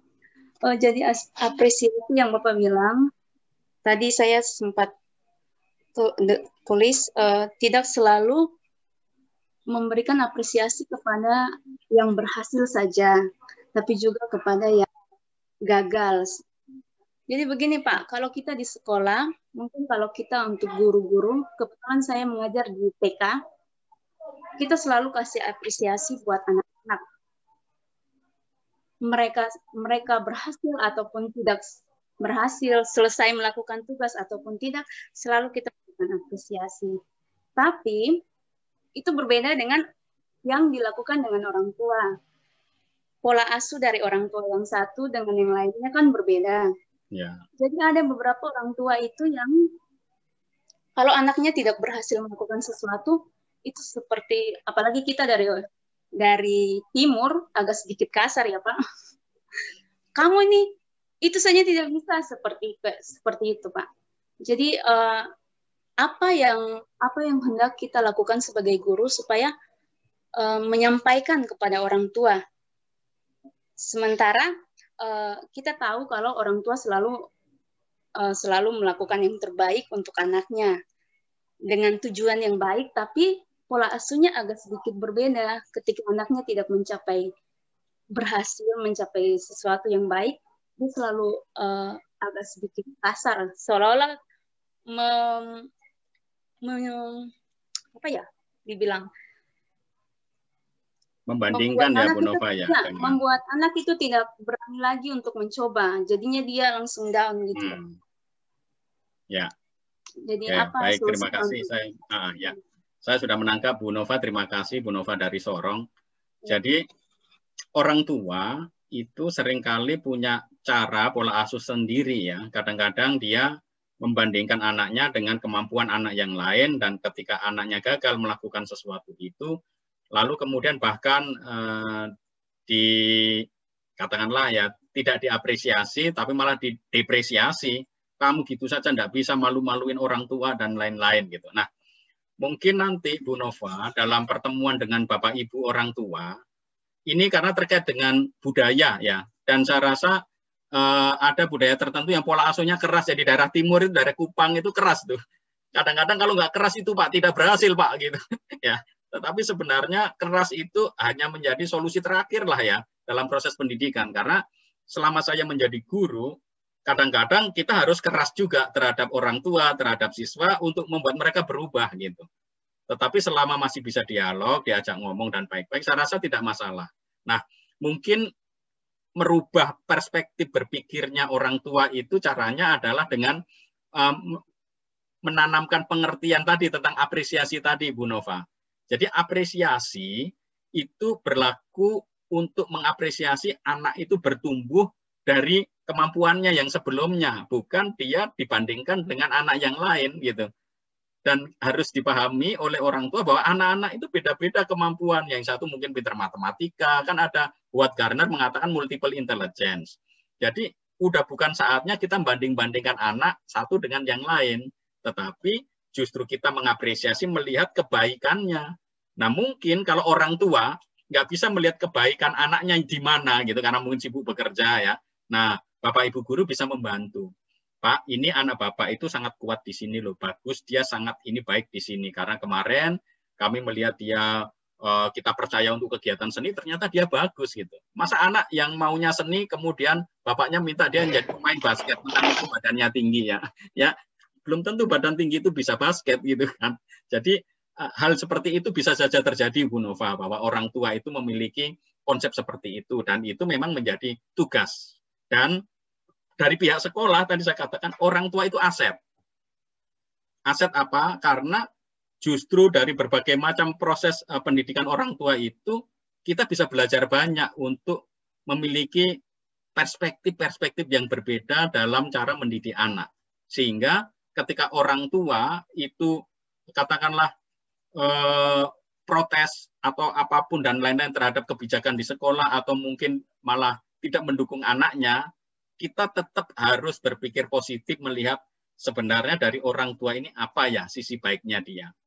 Mudah-mudahan kalau nanti Bu Nova bisa tahu orang tua ini ternyata kebaikannya ada di sini, kita sentuh saja kebaikannya, itu nanti mudah-mudahan itu berubah sendiri, Bu. Karena saya dari pengalaman saya biasanya ketika orang itu diapresiasi apa yang mereka punya, apa yang baik dari dirinya, itu mungkin jelek-jeleknya nggak akan hilang gitu. Tetapi yang baiknya itu lebih berkembang gitulah ya daripada yang jeleknya gitu. Nah itu proses pendidikan karakter saya rasa mengarahnya ke sana. Bahwa orang itu akan menjadi baik secara total, yaitu kita serahkan pada yang menciptakan sajalah ya. Usaha kita adalah membuat manusia yang pada dasarnya baik, diciptakan baik, itu tetap melaksanakan komitmen pada hal-hal yang baik. Dan hal yang baik itu bisa tumbuh ketika anak itu diapresiasi. Oh iya ya, ternyata ini baik bagi saya dan kebaikan ini membawa manfaat bagi komunitas dan lingkunganku. Nah, itu yang penting, Bu Nova. Kira-kira begitu, mudah-mudahan bisa membantu menjawab. Baik, thank you Pak Doni. Terima kasih banyak. Nah, kemudian ini ada, kalau tadi udah berhubungan sama orang tua Pak Doni. Ya. Dan saya cukup yakin juga banyak guru-guru di sini, sobat guru di sini yang juga adalah orang tua juga. Dan ini ada salah satu pertanyaan jadinya yang berhubungan antara sebagai guru dan sebagai orang tua nih. Dari Bu Magdalena Ari. Jadi kalau di sekolah beliau sudah memberikan apresiasi terhadap peserta didik, tapi malah ketika di rumah ke anaknya malah jarang melakukan apresiasi. Apakah ini sebuah hal yang sangat sangat sulit untuk diubah lagi atau bagaimana? Apakah ini suatu hal yang tidak adil menurut Pak Doni? Oke, ini memang dilema yang sering dialami Bapak Ibu guru ya. Yang di satu sisi sebagai guru, di satu sisi sebagai anak, sebagai orang tua ya. Dan yang lebih repot lagi ada kasus bahwa Bapak Ibu guru ngajar anaknya sendiri kan di sekolahnya. Itu ada banyak kasus seperti itu. Nah, saya rasa orang tua atau Bapak Ibu guru secara profesional ya perlu memperlakukan setiap anak secara sama dan adil. Ya. Kalau anaknya sendiri yang kebetulan diajar di sekolah, dia jadi gurunya, dia anak Bapak Ibu sebagai murid, tentu perlu diapresiasi sesuai dengan apa yang dilakukan gitu. Nggak perlu takut, nggak perlu ragu bahwa nanti dikira anak, wah mentang-mentang anaknya sendiri dipuji, diapresiasi gitu kan. Itu tidak akan seperti itu. Tetapi juga kita perlu berlaku sama gitu. Nah, kebanyakan Bapak Ibu guru itu kan ini sangat rendah hati ya menurut saya. Artinya gini, didik anak orang lain harus berhasil. Tapi kenapa untuk anaknya sendiri kadang-kadang malah nggak berhasil? Kan ini sesuatu yang sangat disayangkan. Dan sebenarnya nggak boleh terjadi. Dan di banyak tempat saya rasa banyak Bapak Ibu guru yang punya anak, anaknya itu berhasil kok gitu. Jadi kalau misalkan tidak berhasil, mungkin perlu dievaluasi. Kenapa ya? Gitu. Apakah seorang guru nggak boleh anak-anaknya sukses?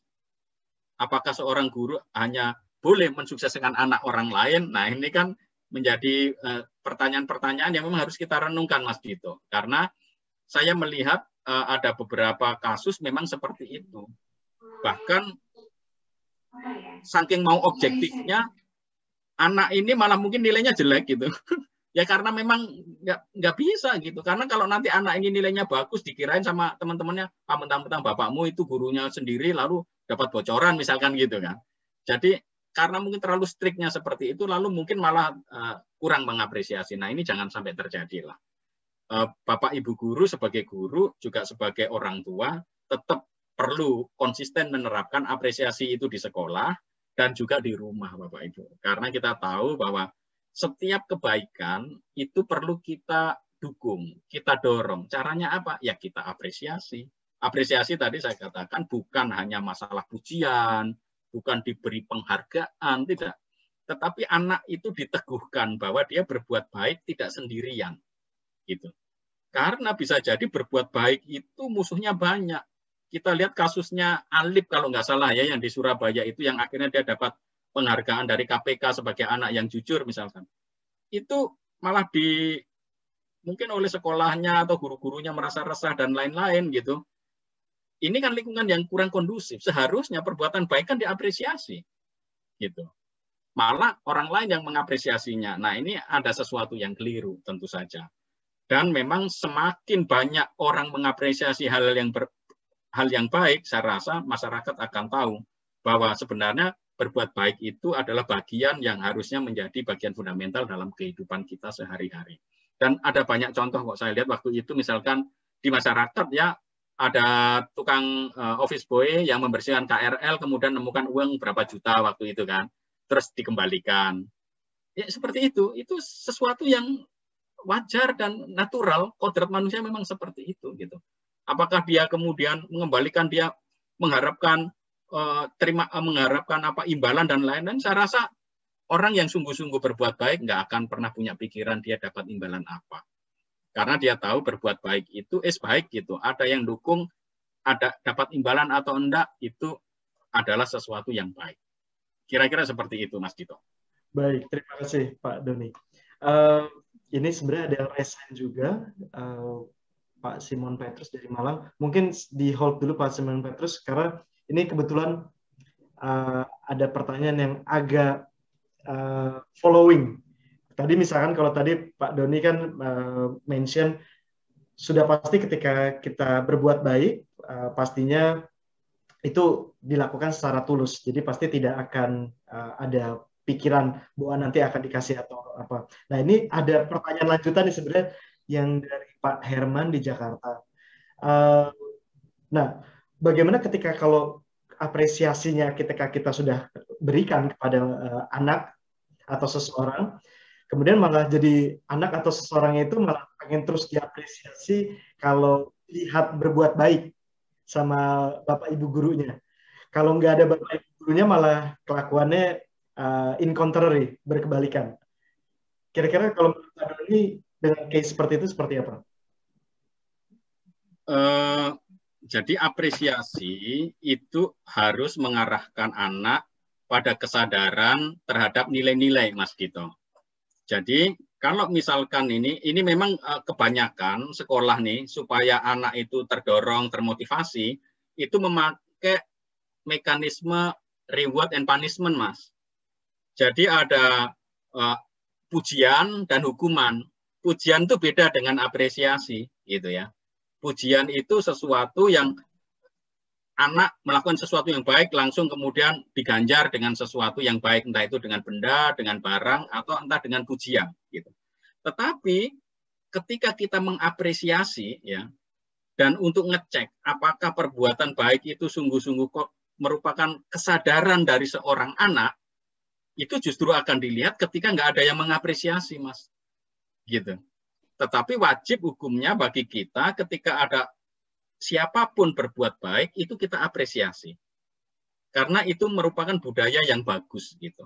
Nah, kemudian dalam prosesnya anak perlu diajak untuk mendalami lagi bahwa apresiasi itu nggak harus selalu berakibat pada kamu dapat pujian gitu. Berbuat baik itu nggak otomatis orang itu kemudian dapat penghargaan. Nggak otomatis orang kemudian dapat apresiasi, enggak. Di banyak tempat itu banyak orang baik dan bekerjanya tersembunyi, Mas. Nggak terkenal, nggak ada di medsos, nggak keluar di TV, nggak keluar di internet ya. Tapi mereka orang-orang yang konsisten berbuat baik bahkan punya manfaat dampak bagi banyak orang. Gitu. Tadi saya katakan misalkan nih kayak ya dulu siapa yang tahu ada Ibu Teresa di Kalkuta kan, tetapi karena dia konsisten melakukan hal yang baik, lama-lama itu muncul sendiri. Karena hal-hal yang baik itu banyak orang lebih memilih daripada hal yang tidak baik. Dan sekarang pun untuk media sosial, entah Facebook, Twitter, dan lain-lain, orang kan akhirnya memilih media-media sosial yang informasinya valid, benar, nggak ada hoax-nya. Ada tanggung jawab dari para pemilik media juga. Itu bentuk apresiasi. Wong presiden saja, presiden Amerika bisa di-ban kok akunnya kok itu. Itu kan tanda bahwa media sosial itu juga perlu kita apresiasi dalam proses perubahannya gitu kan Mas ya. Jadi tidak masalah menurut saya kita mengapresiasi, tetapi ketika anak itu kemudian diapresiasi kecewa, nah ini ada sesuatu yang salah. Karena apresiasi tujuannya bukan seperti itu. Apresiasi adalah bahwa kita akui ada suatu perbuatan baik ya, dan itu patut kita apresiasi supaya itu menjadi lebih baik lagi. Seperti itu Mas Dito. Baik, terima kasih Pak Doni. Oh ya, tadi karena sempat mention tentang ada hubungan dengan orang tua, Bapak dan Ibu, Sobat Kupuku juga, nanti kita juga akan ada kelas terpisah parenting. Jadi mungkin itu akan lebih banyak terjawab pada saat kelas parenting bersama Kupuku di bulan Juni. Jadi nanti mungkin banyak ulasannya di situ nanti Bapak dan Ibu untuk yang berhubungan dengan orang tua. Baik, oke, tadi Pak Simon Petrus dari Malang jadi ingin bertanya langsung karena ada raisan atau tidak jadi? Oke, silakan. Oke, bertanya jadi Mas Oh, baik. Satrio. Monggo Pak. Terima kasih Mas Satrio atas kesempatan yang diberikan kepada saya. Selamat sore semuanya, secara istimewa kepada Pak Doni. Terima kasih untuk sesi yang kedua ini, luar biasa ya. Memberi inspiratif banget bagaimana pentingnya sebuah apresiasi dalam proses pendidikan khususnya ya. Beberapa statement yang dikatakan sangat luar biasa. Berbicara soal apresiasi memang tidak bisa dipahami dalam arti yang sempit ya, dalam sebuah arti pemberian dalam bentuk sesuatu atau benda. Lalu kemudian pertanyaan saya langsung pada sebuah pertanyaan saja bahwa alangkah indahnya kalau dalam dunia pendidikan apresiasi ini sungguh-sungguh dihidupi oleh semua komponen yang ada di sekolah. Apalagi kalau pemberian apresiasi itu tidak hanya sekedar ikut-ikutan saja, tetapi sungguh-sungguh didasari dari dalam diri baik sebagai pendidik maupun juga sebagai siswa. Nah, pertanyaan saya, bagaimana menumbuhkan sebuah gerakan bersama dari sebuah apresiasi ini, Pak? Terima kasih, itu saja pertanyaannya.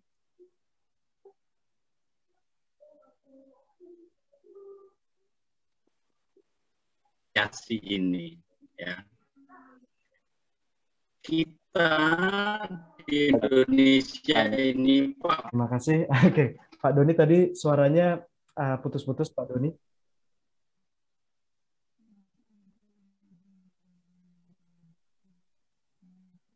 Oke, baik.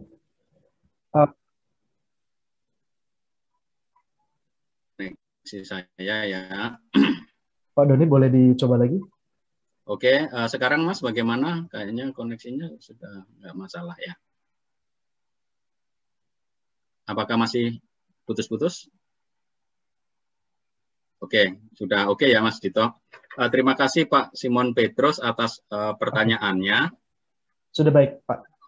Oke, jadi sebentar ini agak keblok sedikit saya untuk yang Pak Simon Petrus. Tadi pertanyaannya itu terkait dengan usaha bersama ya Pak ya. Jadi tadi saya ceritakan ada gerakan yang sederhana Pak yang bisa dilakukan oleh komunitas sekolah untuk menumbuhkan rasa apresiasi. Kepada para siswa misalkan begitu selesai pembelajaran mereka mengucapkan terima kasih Bapak Ibu guru ya. Dilatih dalam kebersamaan. Terus Bapak Ibu guru juga bisa mengucapkan terima kasih kepada anak-anak sudah berpartisipasi dan aktif di dalam pembelajaran. Kalau masing-masing Bapak Ibu guru punya statement yang sama seperti itu setiap mengakhiri pelajaran, itu pasti akan menjadi budaya.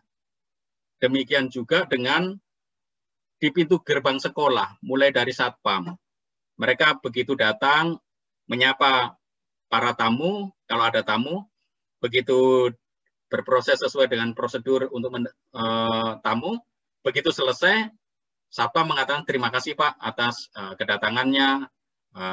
Apalah harus ada kata-kata tertentu Pak, yang itu standar dibuat gitu. Jadi perlu ada model-model apresiasi yang dilakukan secara konsisten dan secara bersama-sama tadi gerakannya. Jadi setiap momen tertentu yang memang khas, anak bubaran sekolah, bubaran atau selesai pelajaran tertentu, kemudian di depan pintu gerbang sekolah, ketika satpam atau kalau ada petugasnya itu yang terkait itu ada tamu, selalu mengucapkan terima kasih atas kehadirannya, ya. Lalu kalau di sekolah punya telepon, Bapak Ibu, ini telepon ini sangat penting sekali. Kadang-kadang petugas telepon kita itu nggak kita latih dengan baik sehingga nggak bisa menerima menjadi public relation yang bagus gitu ya, malah galak gitu. Padahal siapa tahu orang yang nelpon ke sekolah Bapak Ibu itu mau nyumbang sekolah gitu, gara-gara sudah galak itu sumbangannya pindah ke orang lain gitu kan. Ada banyak kasus seperti itu dan saya melihat di beberapa tempat itu ada sebuah komunitas itu dia tukang penerima teleponnya itu ramah sekali, selalu menyapa dengan sapaan yang penuh persaudaraan, lalu kemudian setelah selesai mengucapkan terima kasih, sudah menghubungi kami dan lain-lain. Itu komunitas ini ternyata banyak dapat sumbangan. Artinya sekolahnya juga banyak sumbangan, banyak rezeki mengalir ke sana karena ada tradisi mengucapkan terima kasih kepada siapapun yang sudah berkomunikasi dengan sekolah. Coba Bapak Ibu bayangkan sikap-sikap apresiasi apa yang sudah kita miliki di sekolah kita, entah itu terhadap siswa, terhadap guru, terhadap karyawan, terhadap mungkin para tamu atau orang tua yang datang. Kalau ini bisa didokumentasikan dan didesain, apresiasi ini akan dahsyat sekali proses perubahannya, karena mereka akan merasa senang ada di sekolah. Tadi saya katakan apresiasi itu membuat orang bahagia, dan kebahagiaan itu membuat individu itu bertumbuh, berkembang, sehingga dari proses awal inilah perubahan-perubahan itu bisa terjadi, Pak Simon Petrus. Jadi kalau mau secara bersama-sama harus ada kesepakatan, Pak, seperti apa bentuknya, kapan dilakukan, dan bagaimana. Itu harus dilakukan bersama-sama. Nanti lama-lama itu menjadi sesuatu yang habitus atau kebiasaan di dalam sekolah itu, Pak. Kira-kira seperti itu, Pak. Baik, terima kasih, Pak, atas tanggapannya. Ya. Baik, terima kasih banyak Pak Simon Petrus dan Pak Doni. Ini juga bagian terakhir tadi juga cukup menjawab ada pertanyaan dari Ibu Berdiana dari Nia Selatan terkait bagaimana membiasakan pembuatan atau habitus apresiasi tersebut. Sudah terjawab juga ya Ibu dari tadi pernyataan dari Pak Doni bagian akhir. Dan kemudian Pak Doni, ini ada pertanyaannya, misalkan nih dengan apresiasi yang betul-betul ingin kita galakkan saat ini. Apakah ada kemungkinan ketika kita membuat habitus apresiasi tersebut, malah sebenarnya ini sudah terjawab tadi bahwa Pak Doni tadi sempat menyatakan bahwa apresiasi itu ditujukan untuk membuat manusia ataupun peserta didik ataupun teman kita untuk menjadi lebih baik. Kalau di sini pertanyaannya, mungkin nggak malah itu malah membuat yang kita apresiasi itu menjadi sombong?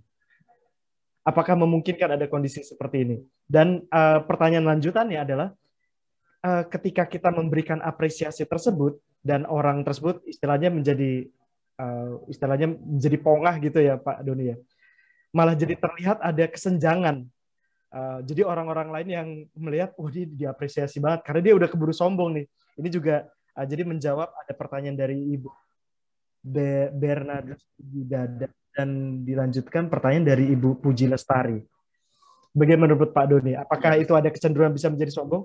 Kalau itu menjadi sombong, nanti ada kecenderungan yang bisa menimbulkan kesenjangan di situ. Sebenarnya kalau apresiasi itu diberikan secara tulus, ya, dan orang yang melakukannya itu juga tidak gila hormat, tidak gila apresiasi, karena memang ini ada dua hal, Mas. Perbuatan baik itu perlu dilakukan, nggak peduli ada apresiasi atau tidak. Itu prinsip yang pertama. Dan setiap individu di sekolah itu harus punya prinsip itu, Mas. Kalau misalkan orang melakukan sesuatu yang baik, punya pamrih, pengen diapresiasi, nanti itu akan kelihatan ketika dia itu nggak diapresiasi. Biasanya kecewa, sudah melakukan sesuatu, nggak diapresiasi, dan lain-lain. Nah, yang seperti ini saya rasa bukan sebuah kultur budaya apresiasi yang tepat, yang otentik di sekolah gitu. Maka kita perlu membedakan apresiasi dalam arti penghargaan tadi, Mas. Penghargaan yang ada mungkin dapat piagam, dapat piala, kemudian dan lain-lain.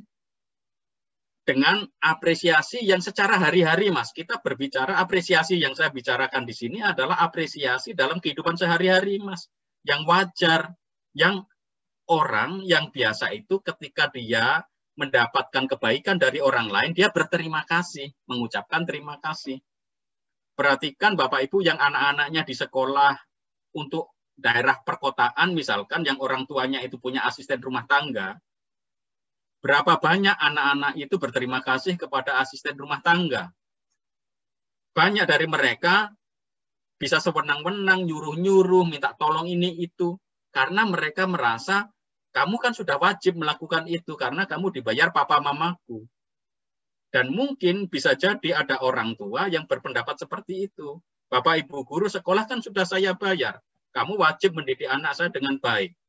Dan kalau Bapak Ibu itu sudah mendidik dengan baik, orang tua nggak akan mengapresiasi. Karena apa? Mungkin orang tua berpikir itu kan kewajiban guru. Nah, kalau misalkan kita punya pamrih, lalu kemudian nggak diapresiasi, lalu kemudian kecewa, nah itu pasti ada sesuatu yang keliru. Maka apresiasi ini tadi saya katakan membutuhkan ketulusan, ya. Dan apresiasi ini lebih terkait dengan kesadaran akan nilai-nilai yang baik dalam diri orang lain, yang itu juga saya yakini, sehingga dengan demikian membantu saya untuk bertumbuh dan berubah. Beberapa sekolah memiliki guru-guru yang berprestasi, guru-guru yang punya potensi, tapi di dalam diskusi, di dalam lingkungan pendidikan, tidak pernah disampaikan.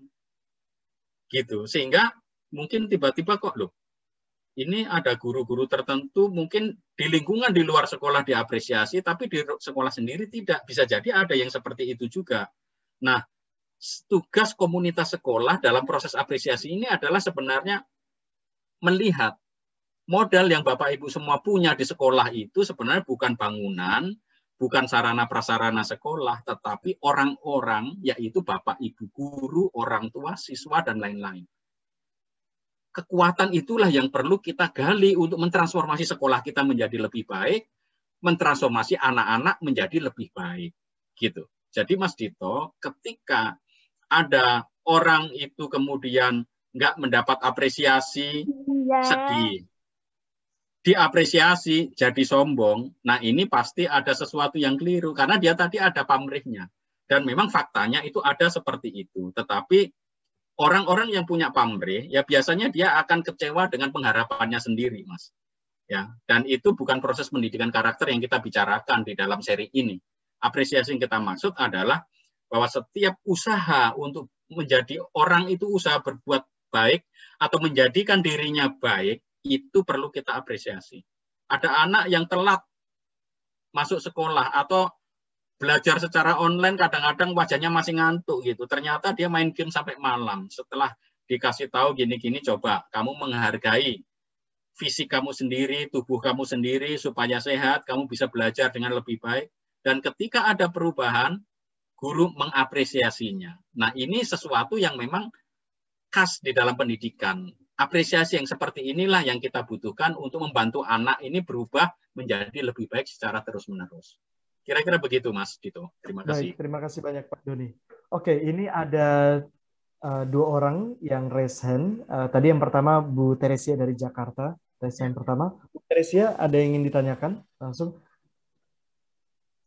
Saya dari SD Ricci, SD Katolik Ricci 2.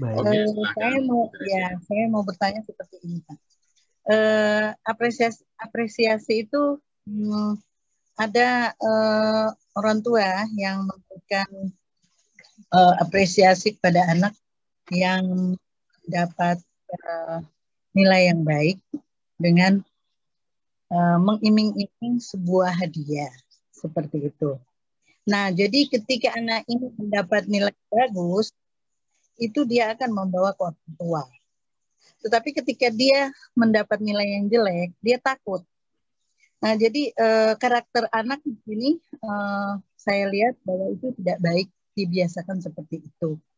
Tetapi menurut Bapak Doni, saya mau bertanya, apakah memberikan iming-iming kepada anak untuk berprestasi, membuat suatu kebaikan dan dia mendapatkan hadiah, apakah itu bisa dipraktekkan oleh orang tua atau diberikan seperti itu kepada orang tua, atau ini adalah kebiasaan yang tidak memiliki karakter?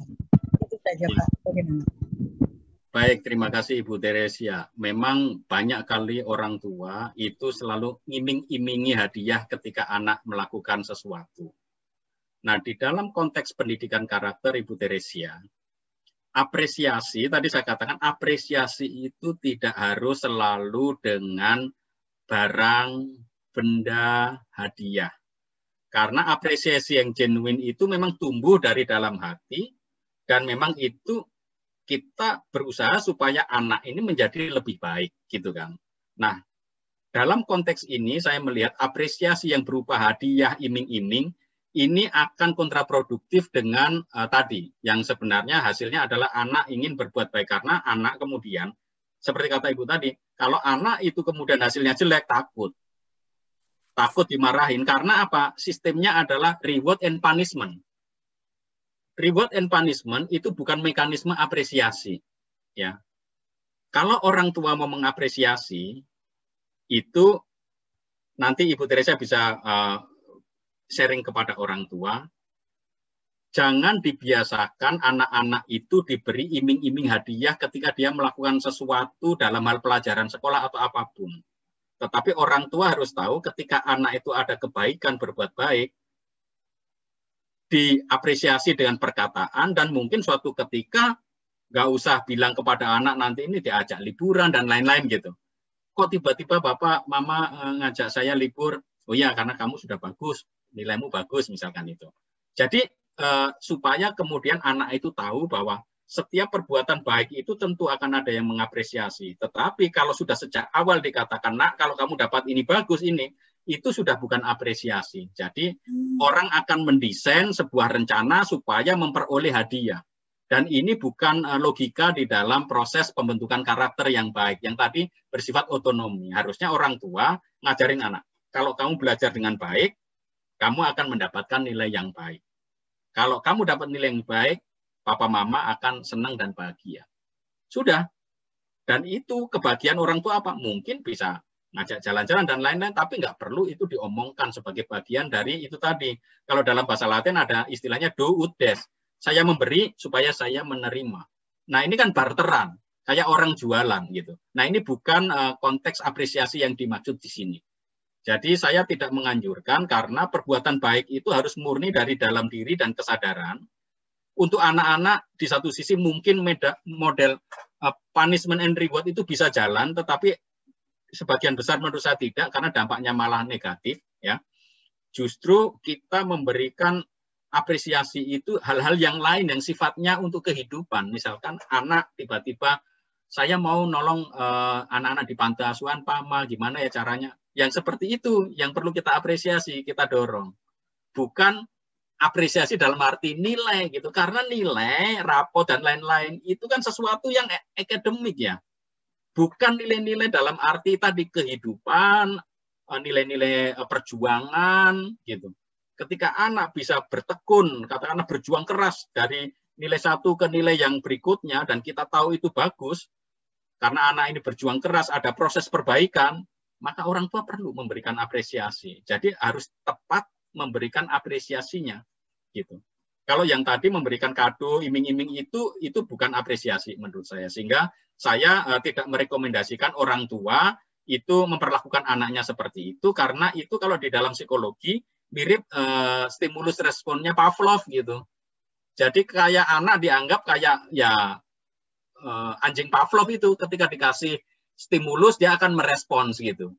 Dan ini bukan proses pembentukan karakter, karena pembentukan karakter itu bukan stimulus, tetapi lingkungan kondisi yang melahirkan otonomi anak untuk belajar sendiri. Orang tua memang sukanya bangga kalau wah anak saya ranking 1 gini dan lain-lain. Zaman saya kecil dulu orang tua selalu membanggakannya seperti itu.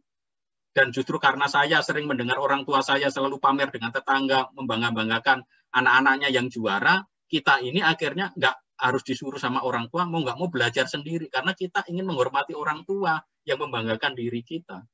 Otonomi dalam hal seperti ini perlu diberi ruang untuk anak-anak kita. Mungkin untuk anak-anak yang kecil harus ada perhatian khusus, karena memang agak berbeda. Ya. Kira-kira begitu Ibu Teresia, kan apalagi anak SD ya. Iya, terima kasih. Baik, terima kasih banyak Bu Teresia dan Pak Doni. Oke, next-nya ini ada pertanyaan singkat yang mungkin bisa langsung dijawab Pak Doni. Pak Ridho Rama. Pak Doni, betulkah apresiasi atau penghargaan itu adalah sebagai bentuk dari perhatian atau attention? Jadi bukan semata-mata pujian. Apakah betul, Pak Doni? Iya, betul. Jadi saya sangat sangat senang dengan kata perhatian, Mas. Jadi apresiasi itu adalah wujud dari perhatian dari orang lain atas usaha dan hal baik yang sudah dilakukan oleh orang lain.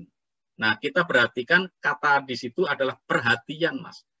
Di situ ada hati, Mas. Hati yang ingin berbagi kegembiraan ketika orang lain berbuat baik, ada hati yang ikut senang, ikut mendukung. Nah, orang Indonesia ini kan aneh kadang-kadang ya. Ada yang senang kalau orang lain sedih, ada yang apa ya? Ada yang sedih kalau orang lain senang. Nah, ini kan sesuatu yang terbalik-balik ya. Seharusnya kita itu bergembira dengan orang yang bergembira, bersedih dengan orang yang bersedih karena kita berempati. Kalau ada orang lain senang, kita sedih. Ada orang lain sedih, berduka, kita senang. Itu kalau dalam psikologi namanya split personality. Orang terpecah kepribadiannya. Dan biasanya ini udah dekat-dekat dengan rumah sakit jiwa, situasi seperti ini, Mas, ini membahayakan sekali. Kita bukan pendidikan karakter tidak membuat individu itu split, terpecah menjadi dua. Justru sebaliknya membuat utuh. Maka keutuhan itu ya kita bergembira dengan orang lain yang bergembira, bersedih dan berduka, berempati dengan orang lain yang sedih, ikut khawatir dengan orang lain yang khawatir, itu sesuatu yang memang harmoni dalam konteks kehidupan kita, Mas. Jadi seperti itu, Mas. Terima kasih. Baik, terima kasih banyak Pak Doni. Baik, ini sudah pukul 3.27. Sebentar lagi kita akan mengakhiri juga. mungkin nanti teman-teman dari Kupuku akan membagikan link Oke, ini ada yang terbuka di sini, Pak Pujiana. Pak Pujiana, ada yang ingin bertanya? Oke, oke. Sepertinya TNI ya Pak ya, lagi sedang bertugas. Oke, tapi suara tidak terdengar Pak Pujiana. Ada yang ditanyakan? Oke, baik. Terima kasih banyak Pak Pujiana sudah bergabung. Oke, baik. Terima kasih Pak Pujiana. Selamat bertugas juga Pak Pujiana. Ini jarang-jarang aku melihat ada peserta menggunakan komplit baju TNI. Baik. Oke, Bapak dan Ibu. Oke, sebelum kita mengakhiri semuanya, nanti teman-teman Kupuku akan membagikan linknya. Di situ biasanya itu kita jadikan juga sebagai absensi juga, karena nanti sertifikat akan dibentuk melalui feedback form tersebut. Dan Pak Doni, ini sebelum kita akhiri, ini pertanyaan sejuta pertanyaan. Soalnya banyak, dan ini aku juga melihat Suster Immaculata dari Caritas juga menanyakan hal yang sama. Jadi ini perlu ditanyakan ke Pak Doni nih. Karena sebenarnya apresiasi yang bentuk dari perhatian itu adalah sesuatu hal yang cukup kompleks juga. Dan tentunya harus berujung pada sebuah budaya, atau yang tadi disebutkan Pak Doni adalah membentuk habitus. Nah, ini untuk awalnya banget, Pak Doni. Jadi kalau kita mau menuju ke sana, yang ini adalah suatu hal yang kompleks, cara awalnya untuk memulainya bagaimana nih, Pak Doni? Untuk bisa memulai adanya habitus apresiasi tersebut. Ini menjawab Suster Immaculata dan banyak lagi pertanyaan yang tadi juga. Monggo Pak Doni. Ya, terima kasih Mas Dito. Jadi hal sederhana apa yang bisa dilakukan? Ya, ada dua Suster. Pertama dari sisi kita, orang yang mengapresiasi, ya, dan dari sisi objek yang kita apresiasi. Dari sisi kita yang mengapresiasi itu tadi juga ada yang menanyakan untuk membedakan ini orang tulus atau enggak gimana ya Pak gitu. Susah sekali Ibu Bapak untuk ngecek orang itu tulus atau tidak, karena itu ada di dalam hatinya, kita nggak ngerti gitu. Biasanya ngecek apresiasi tulus atau tidak itu ya mungkin bisa jadi nanti dalam waktu tertentu orangnya mengeluh atau ternyata nggak konsisten, nah itu baru akan kelihatan ternyata apresiasinya itu, pujiannya itu hanya mulut manis saja, itu bisa seperti itu. Maka dari sisi orang yang mengapresiasi, hal yang paling sederhana, perlu Bapak, Ibu Guru, Romo Suster semua yang terlibat di dunia pendidikan, pertanyaannya begini, reflektif. Apakah hal baik atau apresiasi yang aku ungkapkan kepada orang itu sesuatu yang memang tulus atau tidak? Itu pertama. Ya. Dan apakah objektif sesuatu itu memang baik atau tidak? Itu dari sisi orang yang mengapresiasi. Jadi itu bisa menjadi budaya yang kuat kalau masing-masing orang mengapresiasi dengan tulus. Yang kedua, dari sisi objeknya, hal yang perlu diapresiasi itu bukan sesuatu yang besar-besar kok. Hal yang kecil. Dan saya mengajak Bapak Ibu semua di sini untuk membiasakan mengucapkan terima kasih atas apapun yang kita terima dari orang lain sebelum kita mengapresiasi orang lain. Karena biasanya ketika kita itu mampu melihat kebaikan, menerima kebaikan orang lain dalam diri kita, baru saat itulah kita bisa kemudian melihat juga kebaikan dalam diri orang lain, karena kita merasakan kebaikan yang sama. Dan apresiasi, kalau kita lihat dari akar katanya, kenapa itu sesuatu yang berharga dan bernilai, dan kenapa manusia itu tampaknya di dunia ini lebih suka berbuat baik daripada berbuat jahat, tampaknya ini juga memang tak lepas dari intervensi ilahi ya. Dan dalam pendidikan karakter ini perjuangan untuk antara yang baik dan jahat ini kan nggak akan selesai-selesai. Bahkan kadang-kadang nanti kalau Bapak Ibu semakin tahu bagaimana proses mengapresiasi, itu akan tahu yang awalnya baik seperti kata Bu Teresia tadi, mengapresiasi, tapi ternyata niat baik kita itu malah digunakan oleh katakanlah roh jahat ini untuk membelokkan. entah orangnya menjadi tambah sombong dan lain-lain. Maka kita perlu proporsional sungguh-sungguh ya. Nah, membiasakan berterima kasih ini tidak terlalu sulit ya. Dan sebaiknya membiasakan terima kasih itu, kalau itu menjadi gerakan bersama, itu harus ada dasar di dalam hati dan pemahaman bersama. Jangan sampai nanti di sekolah, yuk kita setiap kali kita mengucapkan terima kasih, akhirnya setiap kali terima kasih itu hanya karena ada kebiasaan yang dikembangkan. Nah, itu tidak. Biarkan apresiasi itu tumbuh secara natural, ya, kemudian bertumbuh dari kedalaman hati. Jadi hal-hal yang sederhana mengucapkan terima kasih itu perlu selalu kita latihkan dalam diri kita, dalam diri anak-anak kita, dan dalam diri siapapun yang bekerja sama dengan kita di dunia pendidikan. Karena pendidikan nggak bisa kita kerjakan sendirian. Jadi seperti itu, Mas. Jadi supaya terima kasih kita ini benar-benar tulus, ya memang dari kitanya sendiri harus mengapresiasi secara tulus. Dan kalau kita mengapresiasi, kita harus tahu bahwa yang kita apresiasi itu memang sesuatu yang baik. Karena apresiasi selalu terkait dengan perbuatan-perbuatan baik. Bahwa ternyata apresiasi itu sangat kompleks, iya. Tadi saya katakan apresiasi itu, kalau kita lihat ketika orang berbuat mengapresiasi, kita nggak bisa menilai loh, orang ini apresiasi benar atau enggak ya, tulus atau enggak ya. Apresiasinya itu hanya untuk menyenangkan saya atau enggak ya. Tetapi kepercayaan bahwa kalau masing-masing orang tulus, ada ketulusan di situ, saya rasa pemikiran bahwa orang ini kok nggak tulus ya mengapresiasi, itu tidak akan muncul.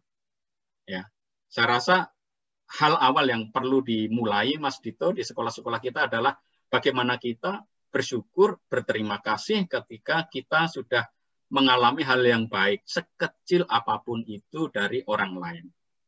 Memiliki sikap yang bersyukur itu menjadi awal yang bagus untuk membangun budaya apresiasi di satuan pendidikan di sekolah kita. Begitu, Mas Dito. Baik, terima kasih banyak Pak Doni. Bapak dan Ibu, terima kasih banyak juga sudah bergabung dan setia selalu bersama kita di sesi pada hari ini. Dan banyak pertanyaan juga memang belum terjawab, tapi memang kita ada keterbatasan waktu. Dan ada beberapa pertanyaan yang sebenarnya sudah terjawab di awal sesi, sehingga nanti Bapak dan Ibu, tadi ada beberapa pertanyaan juga, apakah ada siaran recording yang akan disiarkan lagi? Betul, ada yang akan disiarkan. Recording ini akan disiarkan di YouTube Kupu Indonesia. Jadi banyak pertanyaan yang mungkin nanti bisa terjawab apabila Bapak dan Ibu bisa melihat lagi di tayangan ulangnya, karena di awal-awal juga sudah ada pemaparan dari Pak Doni. Dan beberapa yang juga perlu ditekankan kembali, yang termasuk tadi juga ditanyakan oleh Pak Ridlo Irama, apakah itu apresiasi adalah bentuk dari sebuah perhatian? Betul, tidak semata-mata sebagai pujian juga. Jadi kalau tadi salah satunya ini ada juga pertanyaan dari Pak Fangki Aditya dari Bangkalan. Assalamualaikum, waalaikumsalam Pak. Jadi kalau Pak Fangki menanyakan apakah harus apresiasi ditampakkan di depan orang lain? Tidak, karena apresiasi ini memang bersifat tulus dari yang memberikan juga. Dan yang tadi ada pertanyaan yang sebelumnya, apakah itu bisa menimbulkan efek kurang baik atau malah jadi orang yang sombong atau kecemburuan? Nah, berarti kalau sampai ada kecemburuan itu, berarti ada beberapa proses yang perlu diperhatikan kembali. Sekali lagi, tadi yang perlu ditekankan kembali, Pak Doni juga tadi beberapa kali, bahwa membuat habitus ini adalah proses. Jadi, kalau ada kesalahan dari bentuk apresiasi, itu yang perlu dikoreksi kembali, dan kita nanti masuk dalam proses itu kembali. Karena tadi Pak Doni juga menyampaikan, ini tidak bisa langsung satu kali jalan apresiasi, terus tugas saya selesai juga, enggak seperti itu juga, karena apresiasi juga perlu ada continuity-nya juga, perpetualnya juga. Baik, Bapak dan Ibu, terima kasih banyak atas atensi, antusiasme yang sudah dicurahkan, banyak sharing dan pertanyaan yang sudah disampaikan juga melalui sesi talk show pada hari ini. Terima kasih banyak. Dan panitia sudah menyampaikan di dalam chat Zoom, ada linknya, link feedback form, yang dimana link feedback form tersebut juga menjadi dasar nanti ketika Bapak dan Ibu yang memerlukan sertifikat maksud saya. Baik, Pak Doni, sekali lagi terima kasih banyak, luar biasa. Mohon maaf, hari ini agak berbeda dengan pertemuan sebelumnya, ada sedikit kendala teknis beberapa kali. Semoga tidak menyurutkan. Bapak Ibu ya. Semoga itu tidak menyurutkan semangat lagi Bapak dan Ibu, karena kita masih ada beberapa pertemuan lagi di minggu-minggu ke depan. Dan sebelum kita akhiri, aku boleh minta tolong Bapak dan Ibu untuk izin membuka videonya, sehingga kita bisa foto bersama. Oke. Oh nih, ada Bu Erni raise hand masih. Oke. Bu Erni mohon maaf sekali, nanti kita akan coba, semoga kita bisa akan bicarakan di pertemuan selanjutnya ya Bu Erni dari Aceh. Karena ini mohon maaf karena keterbatasan waktunya, jadi mungkin belum saat ini kita diskusikan lagi, tapi masih ada pertemuan berikutnya. Dan kami berharap Bu Erni dari Aceh. Oke, Bapak dan Ibu boleh kita buka videonya dan kita foto bersama sebelum kita akhiri sesi talk. Oke. Baik, Bapak dan Ibu, kita akan foto bersama. Nanti boleh mohon dibantu panitia juga foto bersama. Aku akan coba fotokan juga beberapa kali di sini. 3, 2, 1. Oke, sebentar. Banyak sekali ya, bingung juga nih. Ini agak lumayan banyak slide saya. Ya, lah mikirnya. Oke, 3, 2, 1. Oke, sekali lagi yang terakhir. 3, 2, 1. Oke. Bapak dan Ibu. Terima kasih. Virtual untuk Pak Doni. Terima kasih Pak Doni. Terima kasih Pak Doni dan teman-teman semuanya. Itu Pak Doni. Terima kasih. Pak Doni. Sampai jumpa. Nanti yang ketiga ya Bapak Ibu. Diskusinya.